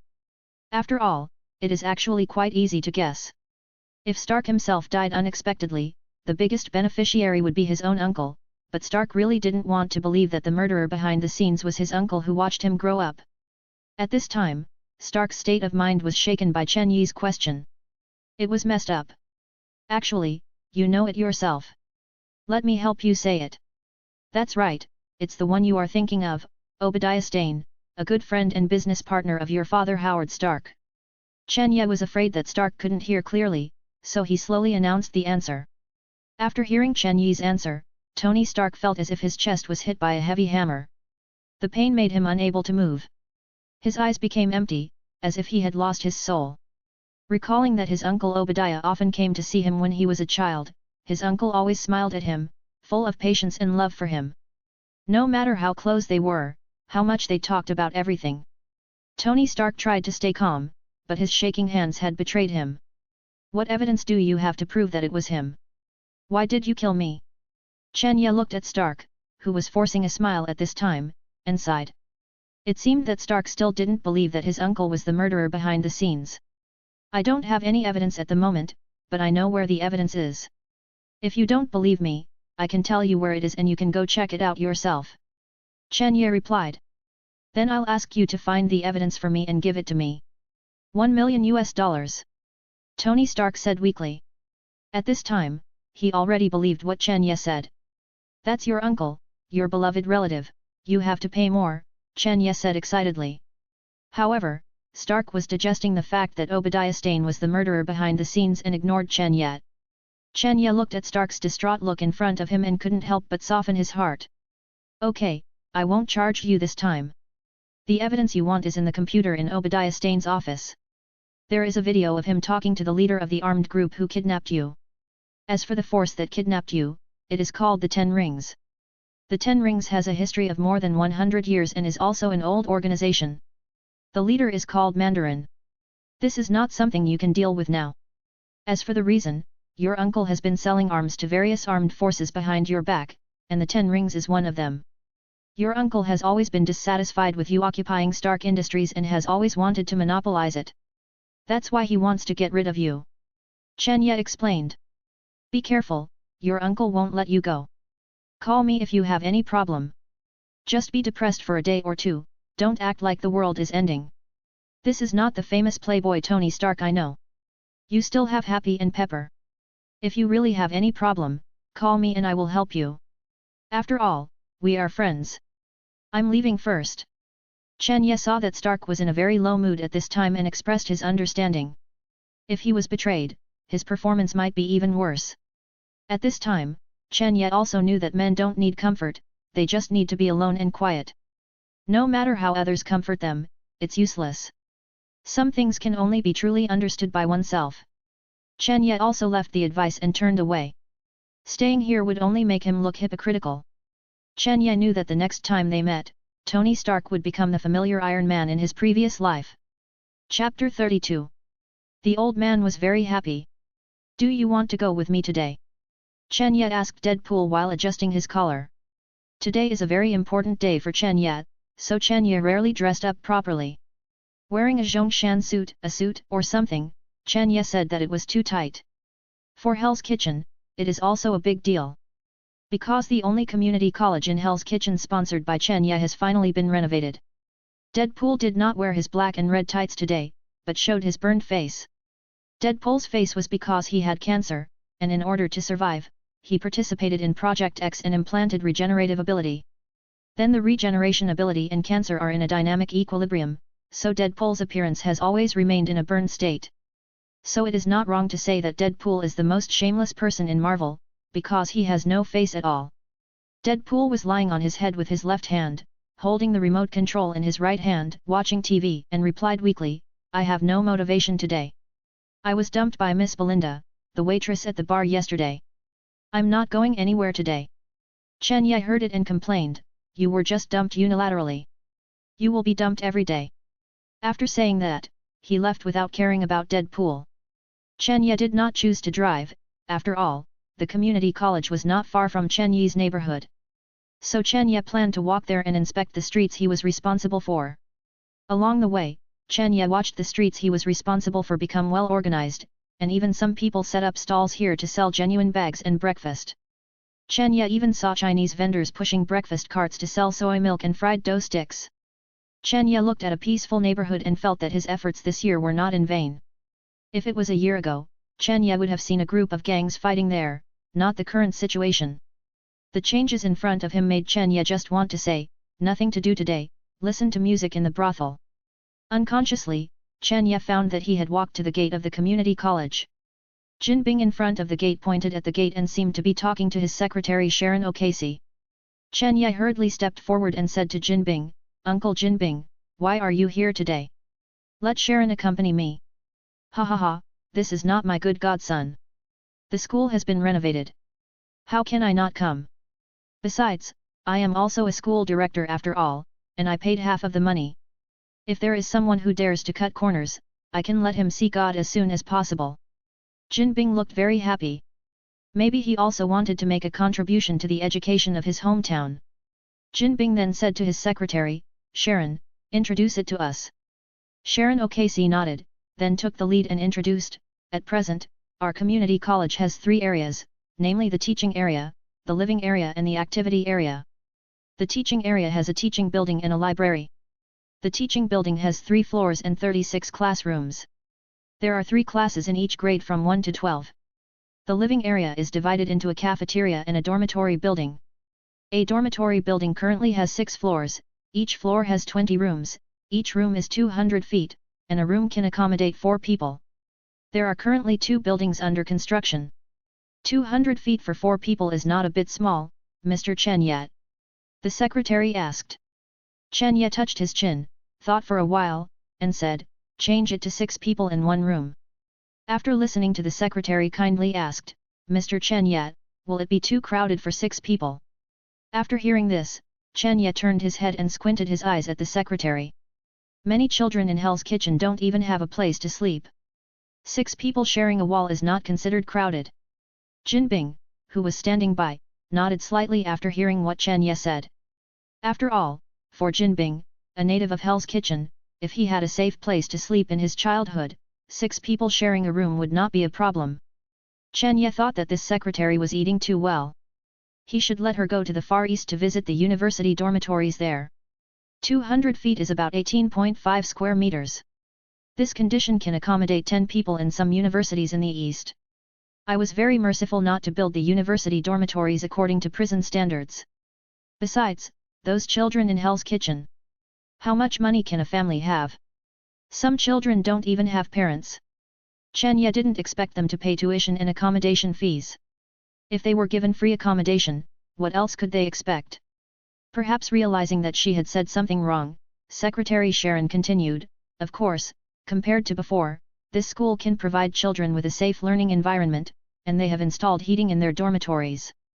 Your generosity will definitely be remembered by the children in Hell's Kitchen in the future." In the United States, the cost of installing air conditioners is generally much higher than that of installing heating, which is why Chen Ye did not install air conditioners in the school. After all, it is difficult to heat people to death, but in the winter in New York, people may freeze to death. The secretary's compliments clearly touched Chen Ye's heart. Although Chen Ye's original intention of building this school was simply to give children a place to go to school, it is also a good thing to leave a good reputation. The secretary continued to take Chen Ye to visit the campus and introduced, As for the activity area, we have built 2 basketball courts and a boxing gym. In accordance with your instructions, we have also built a hitting gym. The American football field you requested could not be built due to insufficient area.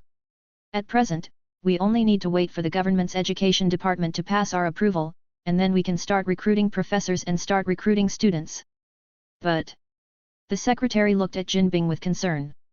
Then he explained to Chen Yat, in terms of enrollment, because the young people in Hell's Kitchen can continuously provide fresh blood for the gangs. If Mr. Chen Ye recruits them all into the school, the gangs will never agree. You should know this very well. I know this, I believe Uncle Jinbing will not ignore it. Chen Ye threw the question to Jinbing. Jinbing took a puff of his cigar and said, I will send you an invitation letter in your name to invite them to my company for a meeting. They will give me a face. As for how you convince them, it's your business. That's enough.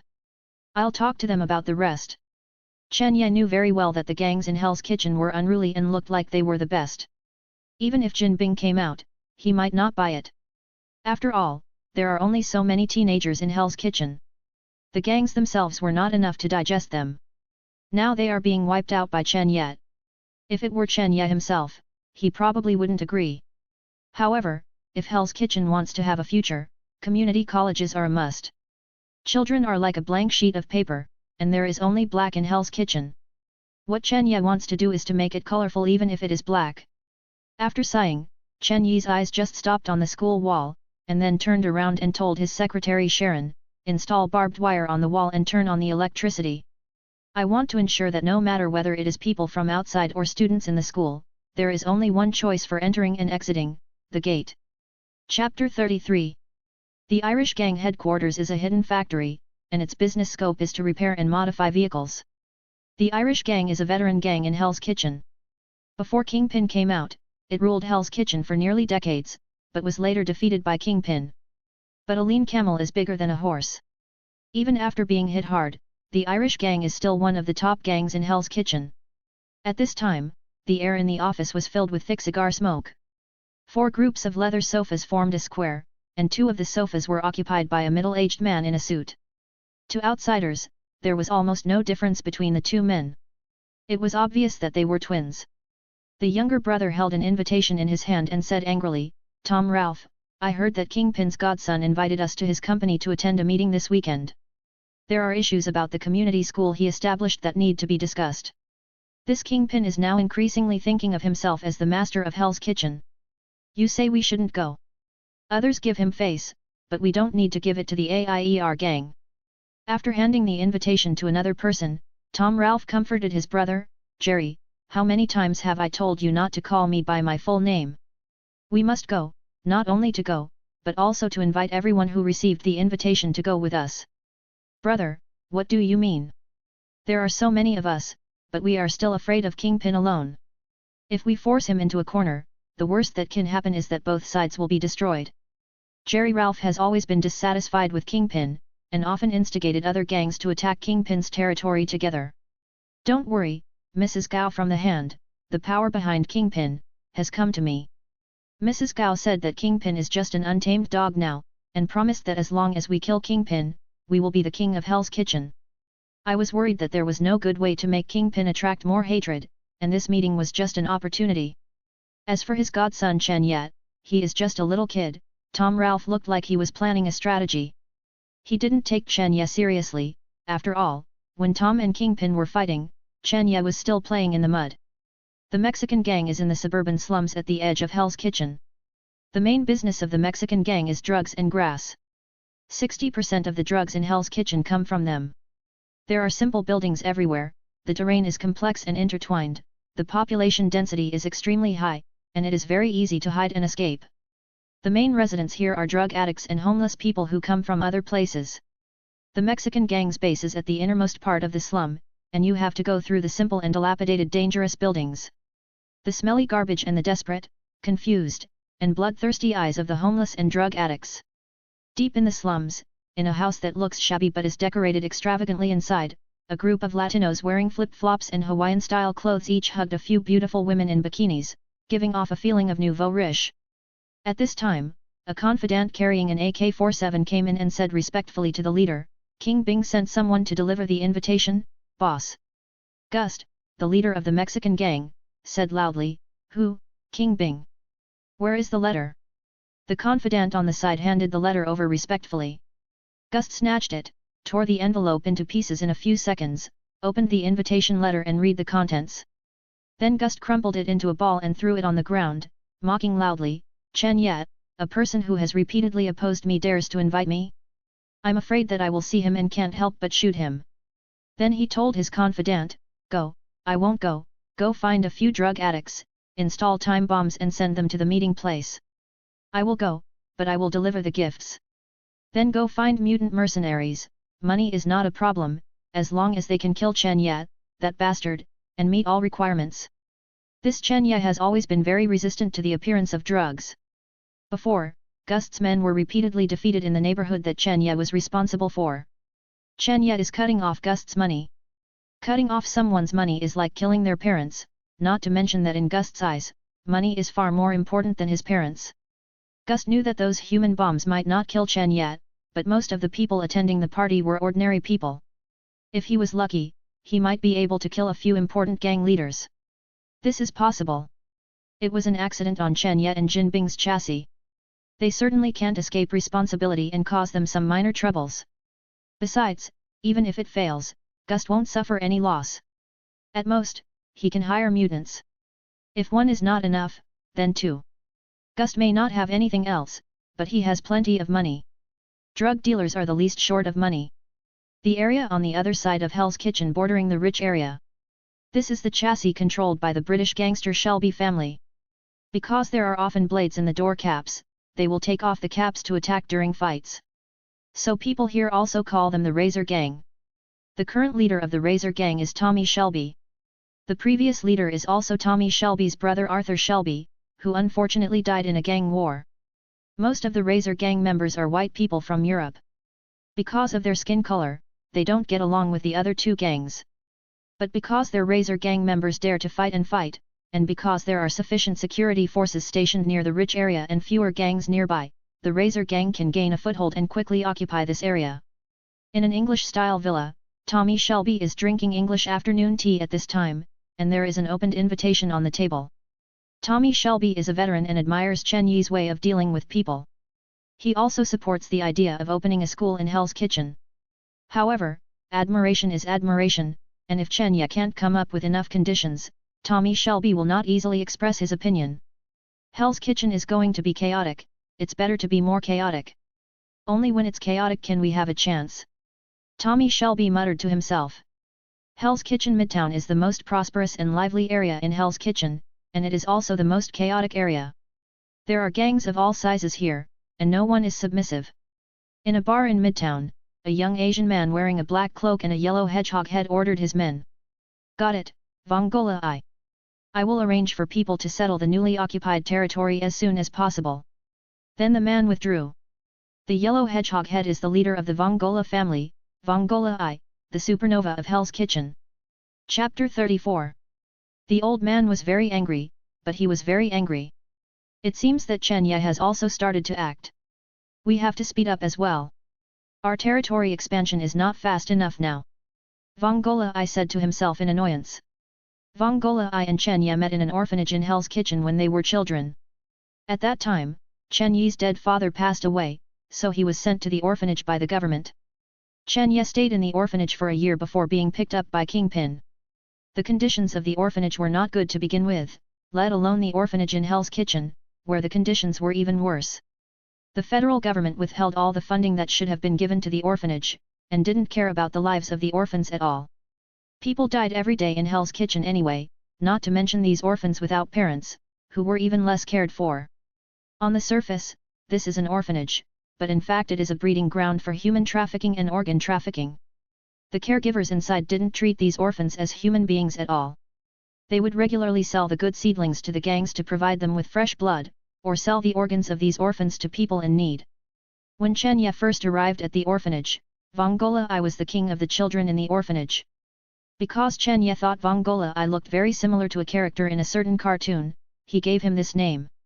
Later, Vongola also thought it was good, so he has been using it until now. During this year, Chen Ye discovered that something was wrong with the orphanage, and secretly investigated the truth with Vong Gola I. Later, Chen Ye saved the orphans here through a series of efforts and the help of Jin Bing. The Vong Gola family was originally established by the children of the orphanage for self-protection. Later, because the orphanage was burned down, Vong Gola I had to lead the children of the orphanage to establish a territory in Hell's Kitchen to survive. The Vong Gola family, including Vong Gola I, has a total of 7 guardians, representing 7 attributes, namely, sky, mist, rain, clear, thunder, cloud, and fog. This proposal was also proposed by Chen Ye. Chen Ye was not among the guardians, but just held the position of elder, and Vong Gola I represented the guardian of the sky and was also the strongest person in the Vong Gola family.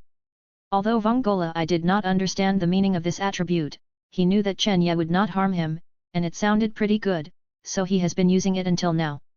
Of course, they do not have the abilities in that comic book, and most of the people in the Vong Gola family are ordinary people. At present, the Vong Gola family is already a prestigious force in the central city of Hell's Kitchen. It seems that my friend needs my help. Come with me this weekend, G. Vong Gola I said to a man with red hair and a tattoo on the right side of his face. No problem, anyone who wants to touch you must step over my body, said G, the guardian of the storm. G, the guardian of the storm, is the right-hand man of Vong Gola I's childhood sweetheart and the founder of the Vong Gola family with Vong Gola I. He is good at using guns and bows and arrows. Relax, we are just going to support our old friend. No one can hurt me. G. Vong Gola I responded calmly. However, I think other gangs don't think so. Maybe we need to prepare in advance. You know, we are short of manpower and can only defend our territory now. G said with a slightly solemn expression. Most of the people in the Vong Gola family came from orphanages.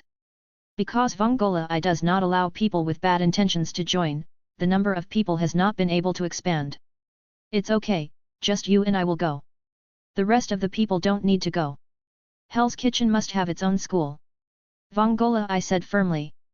As an orphan, Vong Gola I knew too well the importance of Chen Yi's school to Hell's Kitchen. If there was such a school, it would be great.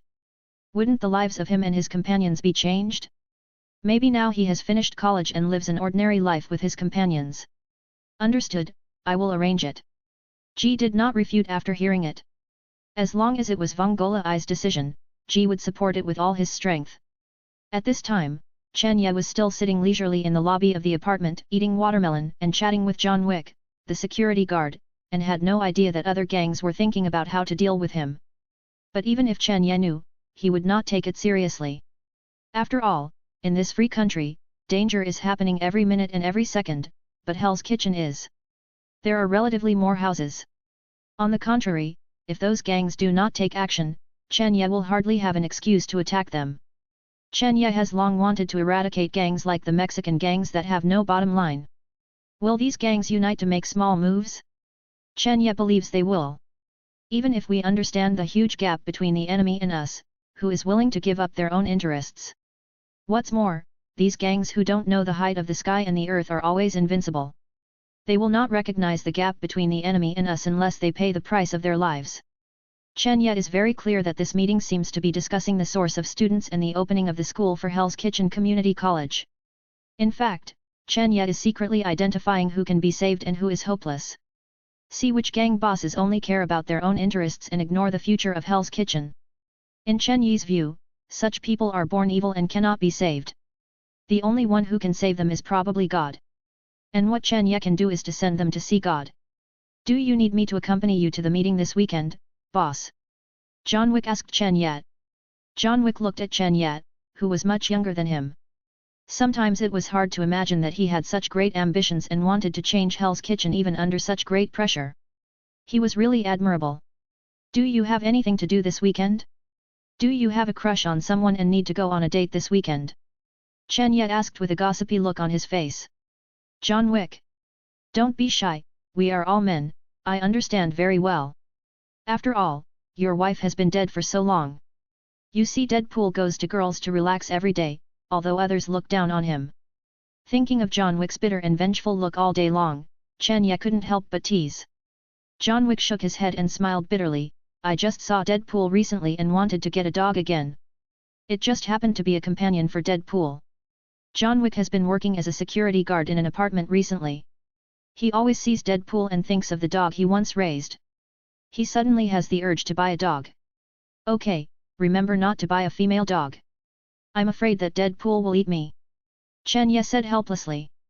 Chapter 35. The meeting was still 3 days away. At this time, the Hell's Kitchen bosses who received Chen Yi's invitation letter gathered together for a video conference. I think this is a hung-men banquet. What do you mean by discussing the school of Hell's Kitchen? In fact, it is forcing us to hand over our rights. Damn Chen Ye! This is to dig our roots. What do you mean by for the good of Hell's Kitchen? Then he should get out of Hell's Kitchen. This is really for the good of Hell's Kitchen. A person from Hell's Kitchen wants to be a fucking saint and build a school. Why doesn't he just give us money? In the meeting, everyone cursed at Chen Ye and Jin Bing. They didn't have the courage to insult them in person, so they had to hide online and vent their grievances. A bunch of clowns. A bunch of wimps. Gust, the leader of the Mexican gang, was very disdainful of the behavior of other gang bosses who only dared to curse Chen Ye and Jin Bing behind their backs. So this meeting is an online insult meeting, right? If that's all, then I'll withdraw first. I don't have time to play house with you cowards here. Gust said loudly. Everyone heard Gust mocking them for being cowardly and stopped talking immediately. Tom, the leader of the Irish gang, who heard Gust's words, was secretly happy that someone finally came to attract hatred. After a while, someone pointed a gun at Gust and yelled, "Who do you think you are? When I was in the gang, you were still playing in the mud. You are a man who made his fortune by selling drugs. Why are you showing off here? You are hiding in a poor place like the slums. If you have the guts, come out and fight Chen Ye and the others with real swords and guns." The Marquis of the High Table was killed. How can a stinky drug dealer like you beat him? We are discussing countermeasures, so it's no wonder that you can only stay in a small slum and can't get out. Since Chen Ye killed the Marquis of the High Table, he has gradually become famous. Many bosses present have self-knowledge and know that they can't compare with the Marquis of the High Table. Even the Marquis was killed by Chen Ye and took over the power of the New York High Table. It is not so easy to deal with. Seeing that all these gang leaders were mocking him, Gust suddenly had an urge to kill. You are a bunch of cowards. Why don't you all give me your territory? Anyway, you dare not resist Chen Ye. Just pack up your belongings and get out of Hell's Kitchen to retire.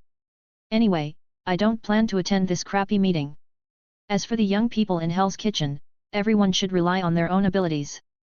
After hearing what Gust said, the big guys were unhappy.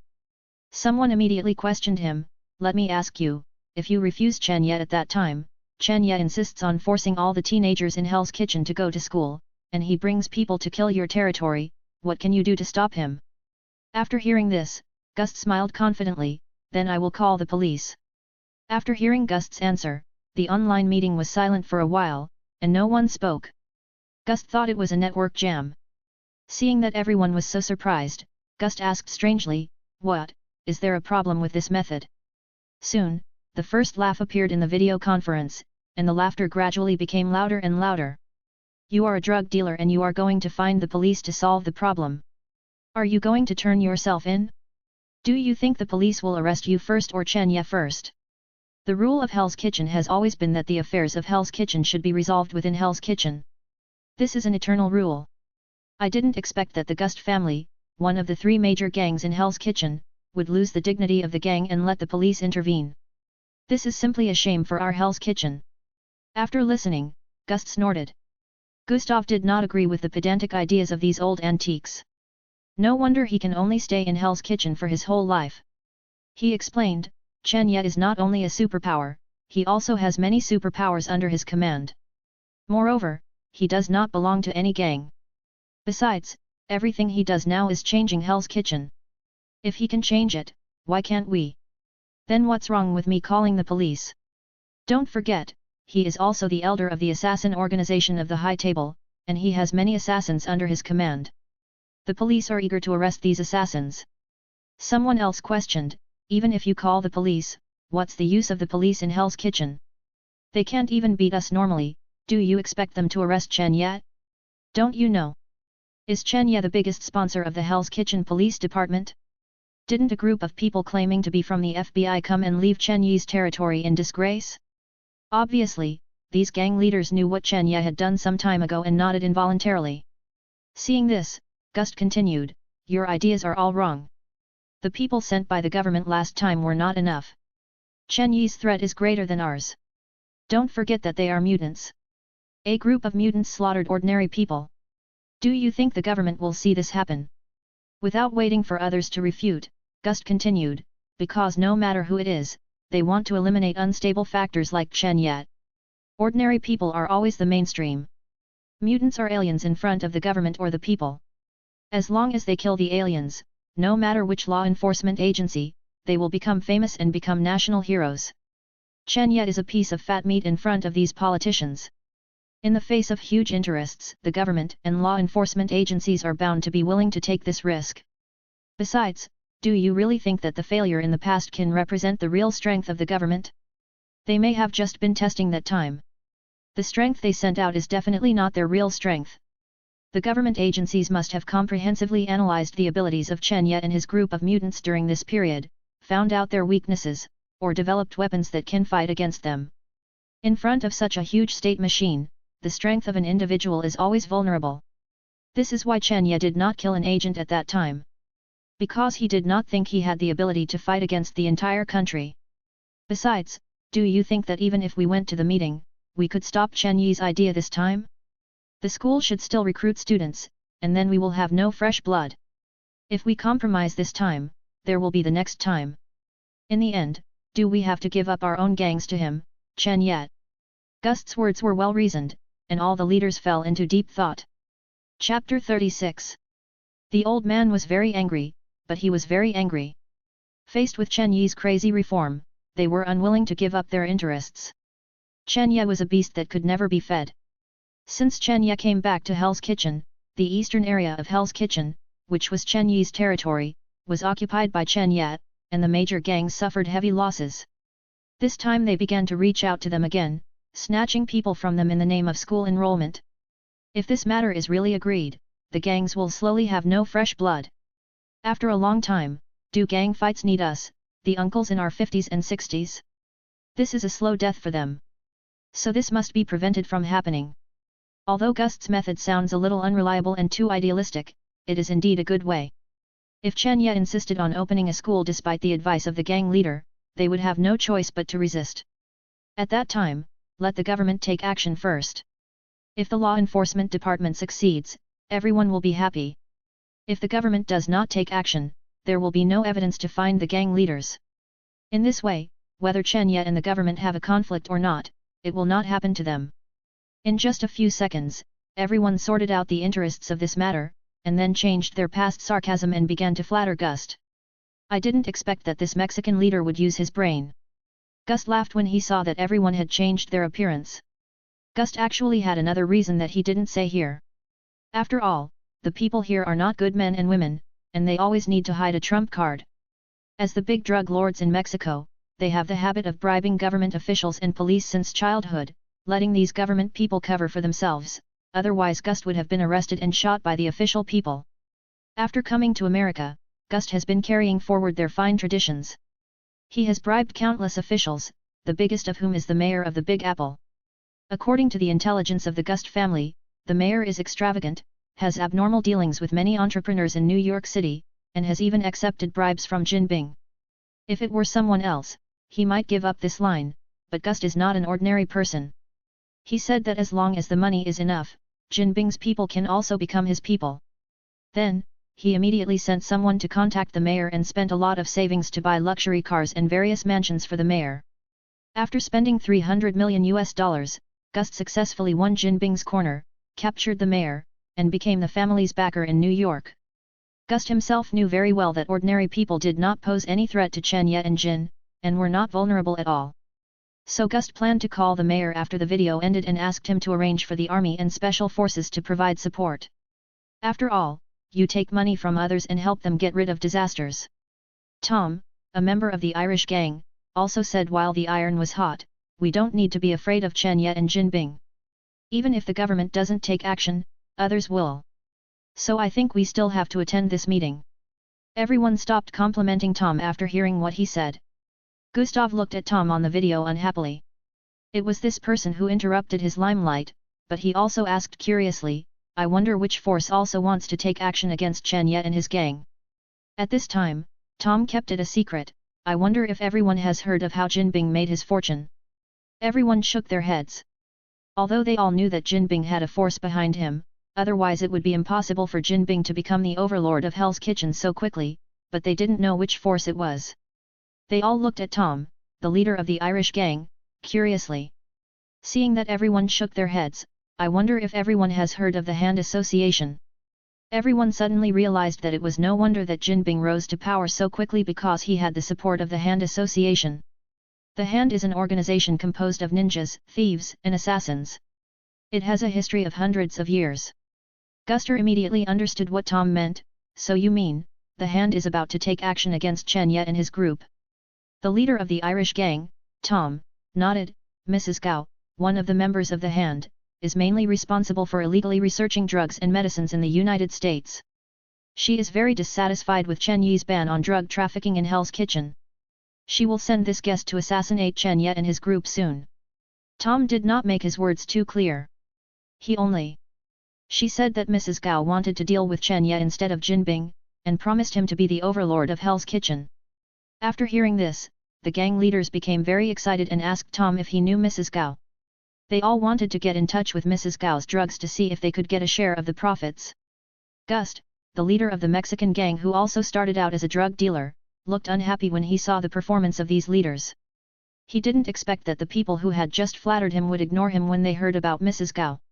Gust, who couldn't stand this anger, turned off the video directly, hugged a girl next to him, held her head and began to relieve his anger. Tom, the leader of the Irish gang, smiled slightly when he saw Gust offline. He was still too young. Tom only used a little trick to focus the attention of these leaders on him. Tom then said, don't worry, as long as everyone works together, Chen Ye and Jinbing are not a threat at all. So we don't need to be afraid of Jinbing and the others, just go to the meeting and watch their performance. If we don't go, people outside will know, which will further prove that our Hell's Kitchen gangsters are afraid of Chen Ye and Jinbing and dare not show up. When the people of the Hand Association kill Chen Ye and the others, I will share my channels with everyone. Of course, the highest bidder wins. Tom knew that you can't catch a wolf without sacrificing your child. Compared with becoming the overlord of Hell's Kitchen, these benefits are not a big deal. Besides, when the time comes, they will be eliminated, and the money they earn will not be Tom's own. The atmosphere of the meeting suddenly became lively. Don't worry, we will definitely do our part to kill Chen Ye. There is no opponent ahead of us. Go, you must attend this meeting, let Chen Ye see how powerful our Hell's Kitchen gangsters are. The gang leaders immediately spoke out in the meeting. Seeing this, Tom, the leader of the Irish gang, went offline alone, ignoring the group's silly revelry on the video conference. Humph, I wonder how many unlucky people will die in this incident. Tom felt that he didn't want to see this group of idiots. They were so easy to fool. They really thought that it was so easy to solve Chen Ye and his gang. However, for Tom, the goal had been achieved. He had provoked hatred between the gang leaders and Chen Ye, and given them certain benefits and confidence so that they had the courage to fight against Chen Ye and his gang. This time, the goal was achieved. Chapter 37. The Secret Meeting in Hell's Kitchen. This is one of the bases of the Hand in the Big Apple. The Hand originated in the feudal era of Japan several centuries ago. Some oppressed people fled to Iga and Koga, where they practiced skills. Later, they may have been influenced by the Chinese Sun Tzu's art of war and finally formed ninjutsu. In the next 100 years, they continued to learn and train. Most of the members are proficient in hand-to-hand combat, swordsmanship, disguise, hiding, escape and other skills, and also have willpower, endurance, and combat effectiveness beyond ordinary people. They are also spies and assassination experts, usually providing professional services to the rich or warlords. The Hand also has powerful magic secrets that can resurrect the dead. Then it slowly developed into a notorious international organization. There are 5 fingers on a human hand, and the Hand also has 5 leaders, 1 for each finger. They are Alexandra, Mrs. Gao, Botu, Saonda, and Murakami, all elders from Kunlun, who were expelled for trying to use dragon bone fossils to extend their lifespan. Mrs. Gao was leisurely drinking tea on the rooftop of the building. Mrs. Gao is an old lady over 50 years old. If Mrs. Gao walked alone on the street, no one would have thought that such a kind and amiable old lady would be the leader of a world-famous killer organization. Ding-ling-ling. Mrs. Gow's phone rang, and the person who came was Tom, the leader of the Irish gang. Tom on the phone described the content of the conference call to Mrs. Gow, and said that many gangs are now dissatisfied with Chen Ye and Jinbing, and proposed that they need the help of the hand. Mrs. Gao put down her teacup and answered the phone. Okay, I see. Chen Ye is indeed a trouble. I lost a lot of clients because of him. I will call someone over, don't worry. Go to the meeting first and see what Chen Ye and the others want to do. Then Mrs. Gao hung up the phone, and a hint of coldness appeared on her face. If Mrs. Gao was a kind and gentle old lady next door just now, then Mrs. Gao now is like a cold and venomous snake. Sitting opposite Mrs. Gao, Murakami looked at Mrs. Gao's expression and asked curiously, "What's wrong? Your face changed after making a phone call. Don't kill those dogs that can't be tamed, Jinbing is the same, and the leader of this Irish gang is the same. He is negotiating with me before Jinbing is dealt with. Don't look at what kind of stuff you are." Mrs. Gao said angrily. "You have lived for so many years, can't you see through people's hearts? People's desires are endless, no one will be satisfied, and everyone wants to get more. Don't we all want to live forever?" Murakami sighed while looking at the sky. Mrs. Gao realized that she had lost her composure after hearing this, and instantly returned to the appearance of a kind old lady. Mrs. Gao actually doesn't care who is the owner of Hell's Kitchen. After all, people like her who have lived for a long time don't care much about money and power. Now the only thing she cares about may be finding the legendary dragon bones and getting eternal life. However, at this stage, Jinbing and Chen Ye must be dealt with. Since Chen Ye returned to Hell's Kitchen, Jinbing's desire to retire has become stronger and stronger, resulting in his weaker control over Hell's Kitchen. This has made it increasingly difficult for Mrs. Gao and her friends to sell their goods, which is not what Mrs. Gao wants to see. Why don't I take action this time? I am still very curious about Chen Yi's superpowers. Murakami couldn't help but volunteer. It's rare that Murakami has this kind of character, so I won't refuse. I will send someone to deal with Kingpin. I remember that he seems to care about his wife very much. Then send someone to capture his wife and children.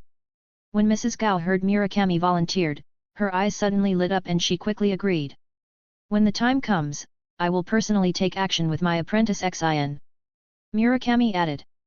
Mrs. Gao's mood instantly improved, as if Kingpin and Chen Ye were fish on the chopping board. After all, they have two fingers of the hand-in-hand society to personally go out, and Murakami's apprentice Xin is also there, plus hundreds of ninjas stationed in the Big Apple City. With such a luxurious lineup, it is difficult to lose. On the other side, Gust, who was playing with fire, also called the mayor online and asked him to send out the ace troops to provide support. Although the mayor is corrupt, he still has professional ethics. He immediately agreed to Gust's request and arranged special personnel to provide door-to-door service. He leaned back in the soft sofa, lit a cigar, took a deep breath, and then slowly exhaled, accompanied by listening to the beautiful music. He began to imagine the beautiful future of his family. At this time, the mayor over there also made a call. Long live Hydra! It turned out that the mayor was a member of Hydra.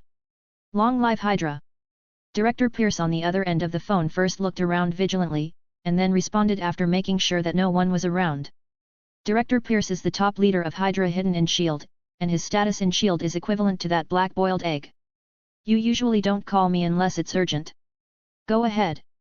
Director Pierce spoke first. The mutant in Hell's Kitchen has been very noisy recently. I received news that there may be a gang war in a few days. I need your support. Of course, the mayor would not accept Gust's bribe and need help, but said it was for the safety of the Big Apple. How could Pierce, who was on the other end of the phone, not know what his colleague was thinking after hearing this? He refused, saying, "You can go to the police if you have any questions. We are not responsible for such small-scale fights." The mayor understood that the bald Pierce was rejecting him in a tactful way, but after all, he had received so much money, and if he didn't do something, he was afraid that no one would honor him in the future. So he quickly said, "I am also thinking about the organization. If we can solve Kingpin and the mutant this time, my people can take control of Hell's Kitchen. At that time, we will have another base in Hell's Kitchen for Hydra. No one cares how people die there." Pierce was a little moved when he heard this, but he still said, "We have bases all over the world. One more Hell's Kitchen is not a big deal. There is no need to care about the life and death of a group of gangsters. Unless... The mayor didn't understand what this meant, and he made up his mind, 50 million, transfer it to your personal account, and the Hell's Kitchen will belong to you. Okay, I will send Brock Rumlow to lead the team. Everything is for Hydra. Director Pierce immediately agreed seriously. Everything is for Hydra. The mayor quickly hung up the phone. Fuck, this time I lost a lot. And for Hydra, bah. The mayor cursed. In fact, the people in Hydra have little loyalty to the organization. They all joined Hydra for their own interests. Gust was anxiously waiting for the mayor's call. On the phone, the mayor first said that Gust needed to pay him an additional 100 million yuan as a fee, and then said that the matter had been taken over by the people of S.H.I.E.L.D. This is a very mysterious department. With them, Gust can rest assured. Hearing such a reply, Gust was naturally excited.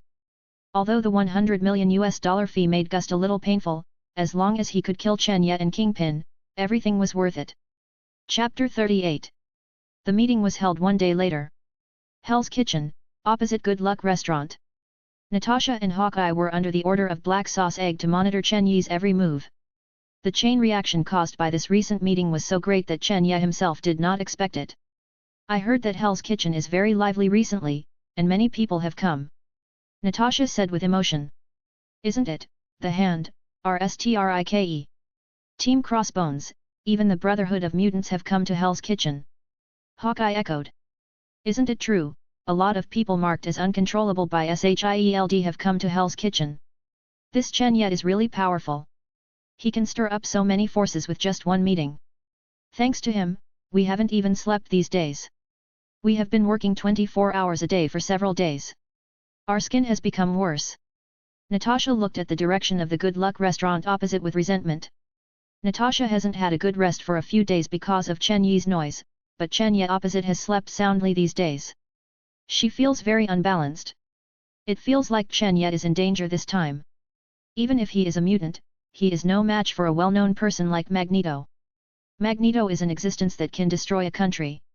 I don't know who can invite someone like Magneto, but if Chen Ye and Kingpin die, Hell's Kitchen will be in chaos again. Hawkeye said worriedly. Yes, the federal government has never managed this place. If it weren't for Kingpin, it would be much more chaotic than it is now. Since Chen Ye came back, the residents of Hell's Kitchen have finally had a better life. Natasha looked at the residents around her with happy smiles on their faces. Chen Ye can be regarded as the savior of Hell's Kitchen. I hope he can survive this struggle. Natasha looked at the opposite side with a complicated expression. Maybe she also had a childhood like Hell's Kitchen, and she also wanted someone to save herself. Unfortunately, she didn't wait. Now this place finally has a savior, but it is targeted by many people. Knowing that this matter will put himself in danger, he still did it without hesitation. What kind of person are you, Chen Ye? On the other side, Chen Ye didn't know that Natasha's psychological activities were so wonderful.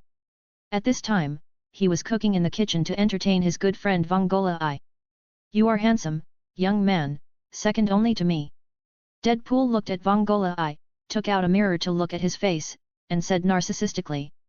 Even Vongola I, who has experienced many ups and downs, couldn't help but twitch his mouth when he saw such a narcissistic Deadpool. Thank you for the compliment. I didn't expect that the leader of the Vongola family is actually Chen Yi's good friend. Did you meet in the orphanage? Deadpool asked curiously, because in his impression, he had never seen Vongola I, and only heard that he was one of the gangsters in Midtown. Ha ha ha, yes, we were good friends in the orphanage period, and we kept in touch by phone, and he would occasionally come to see me. It's just that our gang was busy expanding this year, so we haven't met. Tomorrow is a meeting, come and have a meal, and live here by the way. Vongola I explained. Just when Vongola I was about to be unable to withstand Deadpool's questioning offensive, Chen Ye came out with a plate of braised pork.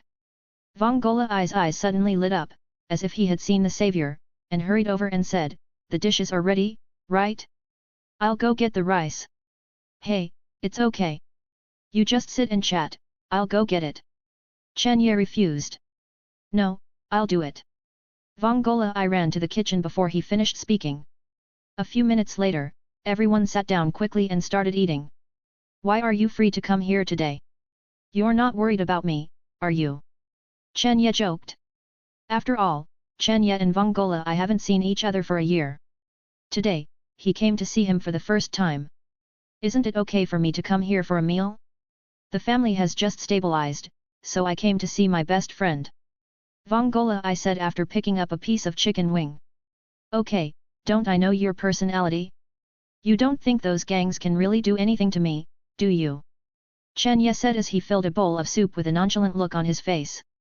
Seeing Chen Ye's nonchalant attitude, Vongola I knew that Chen Ye didn't know about the internal meeting of the gangs, so he, putting down the bowl and chopsticks, he said with a serious face, you may not know that a few days ago, the gang held a meeting to discuss your opening of a school and how to deal with you.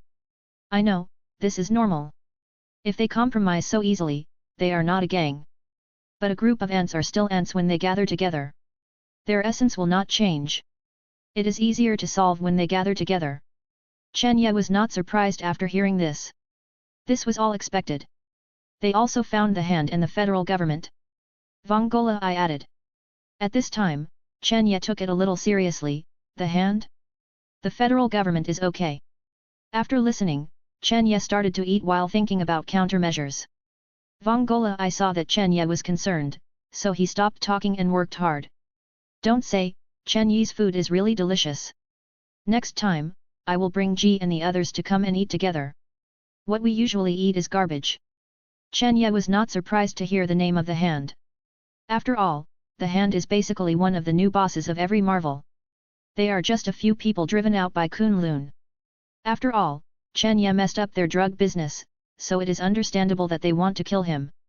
However, I have to remind Jinbing that there seems to be a version in which Jinbing's wife Vanessa was poisoned by Madame Gao. If Madame Gao really succeeds, Chen Ye estimates that Jinbing will go crazy, and Chen Ye himself will not forgive himself. After all, it was because of me that Jinbing got into unnecessary trouble.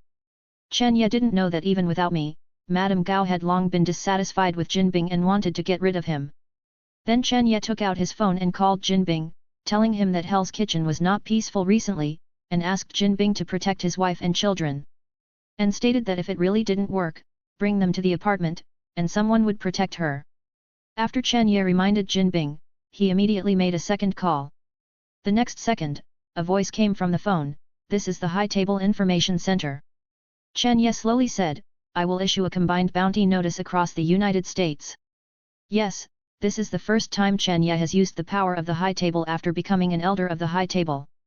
Chapter 39. The other end of the phone said calmly, please report your ID number. Elder of the High Table, 9527. After Chen Ye said his ID number, he continued to give instructions. I want a list of all the members of the Hand in the Big Apple, and offer a reward.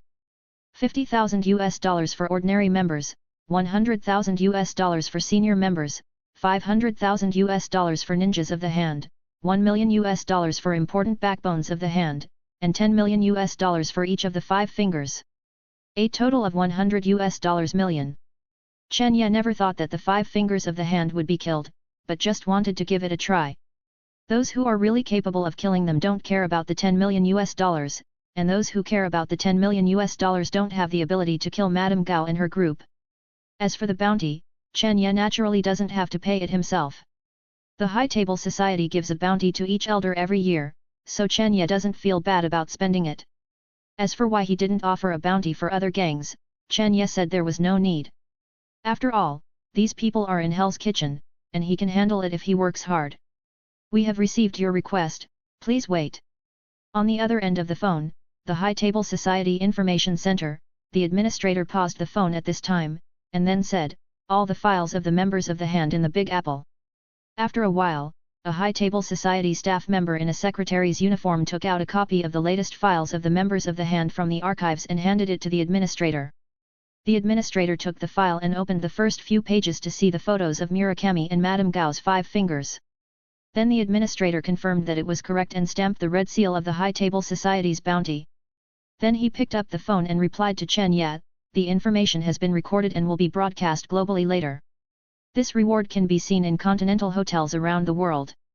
Soon, the people on the reward were announced to various continental hotels, and every registered killer or force received a text message. At this time, the killer who was drinking in the Continental Hotel heard the text message alert. Then he took out his mobile phone, and after reading the text message, he suddenly showed joy on his face, then put down the beer in his hand and hurried out of the Continental Hotel. The content of the text message was exactly: Reward target, any member of the Big Apple City hand. Total amount, $100 million US. Bounty requirements, $50,000 US for ordinary members, $100,000 US for senior members, and $500,000 US for ninjas of the hand. Status, effective immediately. Possible location of the target, Hell's Kitchen. At this moment, the mobile phone rings in the Continental Hotel are one after another, and every killer who sees the message is extremely excited, as if the US dollars are waving at them. $100 million US and a large number of targets to hunt instantly exploded in the assassin world like a big mushroom. Instantly, a large number of assassins began to rush to Hell's Kitchen, fearing that they would miss the feast if they were late. At this time, flights from all over the world to the Big Apple were instantly sold out. And the local assassins in the Big Apple were already packing their equipment and setting off. At this time, Winston, who was supervising the Hell's Kitchen Continental Hotel, naturally saw the text message and sighed, "Is our boss finally going to show his fangs?" Winston always thought that Chen Ye had forgotten his identity as an elder of the High Table. After all, since Chen Ye became an elder of the High Table, he has never used or managed any of the High Table's matters and benefits. Unexpectedly, this first use was on such a large scale. Nick Fury of SHIELD also received the news immediately. Don't underestimate the intelligence of the Federation. Is Chen Ye sick? Will he die if he doesn't do anything for a day? Send out our agents immediately to keep an eye on the people in Hell's Kitchen. Coulson said, "We have already sent out agents." Then send me 2 more teams. I want to know clearly the actions of everyone in Hell's Kitchen. Black Egg roared. Seeing Director Fury's anger, Coulson could only accept the order. He muttered in a low voice, "Send a few more teams. We have sent out all the agents of S.H.I.E.L.D. I don't know whether this is the headquarters or Hell's Kitchen." "You are crazy, $100 million US. Chen Ye, please withdraw this bounty and give me the $100 million US. Don't talk about the bullshit hand. I can also help you get it back from the American leader. That's $100 million US, you prodigal son, my money Deadpool." After hearing Chen Yi's bounty, he cried loudly, although there was no tear in his eyes. Vongola I beside him also nodded involuntarily. Vongola I's character did not allow him to be as pitiful as Deadpool. But he agreed with Deadpool's words very much. If he was given $100 million US, he could help Chen Ye deal with the hand. After all, there were still a group of people waiting to be fed behind Vongola I. Although their families seemed to have some power, everyone had to eat, drink, defecate and urinate, and all this money was paid by the Vongola family, so in fact the Vongola family was very poor. Okay. This money is not paid by me. Don't forget that I am the elder of the High Table, and there is a certain amount of bounty every year. Don't you put all the money on this election? You can go too. Anyone can make this money. Chen Ye looked at their appearance and said with a smile. After hearing what Chen Ye said, Deadpool immediately put down his bowl and went upstairs to change into his red tights. Seeing that Deadpool was about to go out, Vongola I also put down his reserve, put down his bowl and chopsticks and prepared to resign with Chen Ye. Chen Ye saw that Vongola was about to leave, and immediately stepped forward to grab him. "Don't think about running away. It's been a long time since we last met. Stay with me tonight. Let's have a good chat." Seeing this, Vongola I couldn't leave, so he could only tell Chen Ye that he was going to make a phone call. Chen Ye looked at Vongola I who was very excited on the phone and felt a little amused. He didn't expect that a family leader would worry about this little money. Seeing that Vongola I had finished the call, Chen Ye also asked curiously, "A gang leader cares so much about this little money?" Hearing Chen Yi's words, Vongola I was angry and said with a little resentment, "You make it sound so easy. We set up this self-defense force in the orphanage, and then they just walked away, leaving a mess for me to deal with." Hearing Vongola I's complaint, Chen Ye looked embarrassed. Then he quickly changed the subject. "Didn't I just give you money? It's all gone so quickly. Expanding the territory doesn't cost money, training them doesn't cost money, and their food, drink, and defecation don't cost money. We don't sell drugs, and we don't do anything illegal. How do you want us to make money?" Vongola I asked back. Chen Ye knew he was in the wrong, so he didn't dare to say anything. He could only quietly clean up the table. After complaining a little, Vongola I knew that Chen Ye was not to blame, and then changed the subject and asked, "Is it worth doing this? Is it worth it for this school?" Chen Ye paused, "You and I are both experienced people. Do you think there will be a way out if Hell's Kitchen does not change? Is it going to be like this forever? Someone has to do it, so why can't it be me? Besides, I don't think I have done anything. Yes, it's just a school." Chen Ye never thought that what he is doing now is so great. Building a school is a good thing for any place. But it is not a good thing only in Hell's Kitchen. It is conceivable how deep the disease of Hell's Kitchen is. Before returning to the world of the previous life, Chen Ye always wanted to do something for his second hometown. The secret base of the hand. At this time, Mrs. Gao and Murakami were sitting on the sofa. And Murakami's apprentice stood aside. The faces of the three people all looked very angry. The atmosphere at the scene was very depressing. The three of them saw the bounty from the high table society, and they didn't expect that Chen Ye, a mere man, would dare to launch a full-scale war against their hand. Now it's not just Mrs. Gao's business, it's the business of the entire hand. Call all the ninjas from other branches right now. I want to let Chen Ye, this ignorant kid, know how powerful the hand is. Mrs. Gao angrily chopped her crutches and said with gritted teeth. Chapter 40. The kitchen is full of people, and the kitchen is full of people. Hell's Kitchen. Today is the day when Chen Ye convenes a meeting. At the gate of Fisk Building, all kinds of luxury cars gather, including Rolls-Royce, Bentley, and Maybach, all parked at the gate. Each gang leader is surrounded by a bunch of younger brothers, but Chen Ye stipulates that each gang leader can only bring one person in. Otherwise, no matter how big the conference room is, it can't accommodate this group of people, and of course it is also to prevent a fight in the building.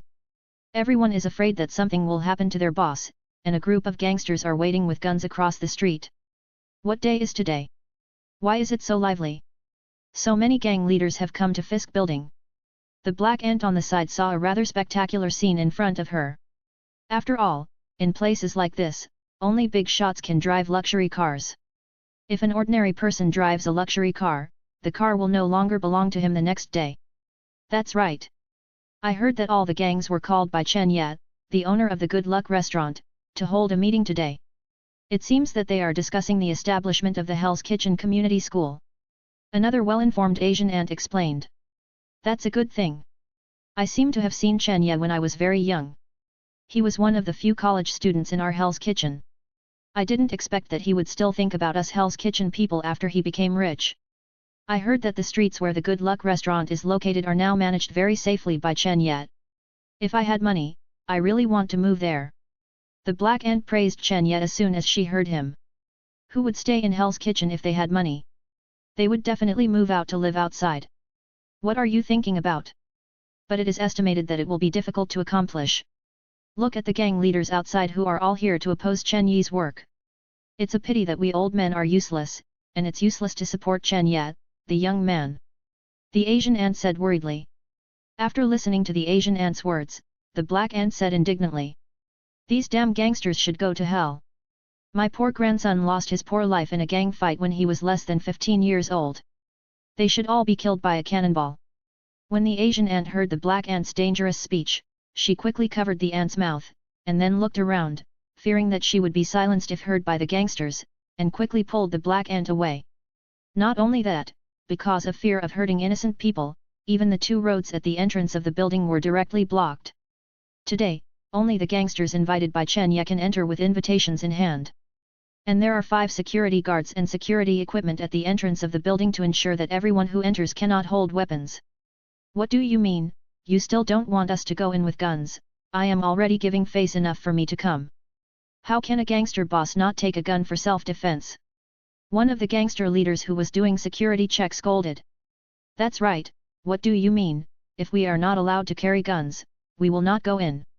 How can we protect our safety without guns? Many gangsters immediately echoed. They all asked to cancel the security check and let themselves bring weapons in. Everyone, we are also thinking about your safety. What if some people bring guns and some do not? This is very unfair. I swear here in the name of Boss Jinbing that everyone here can walk out of this building safely today.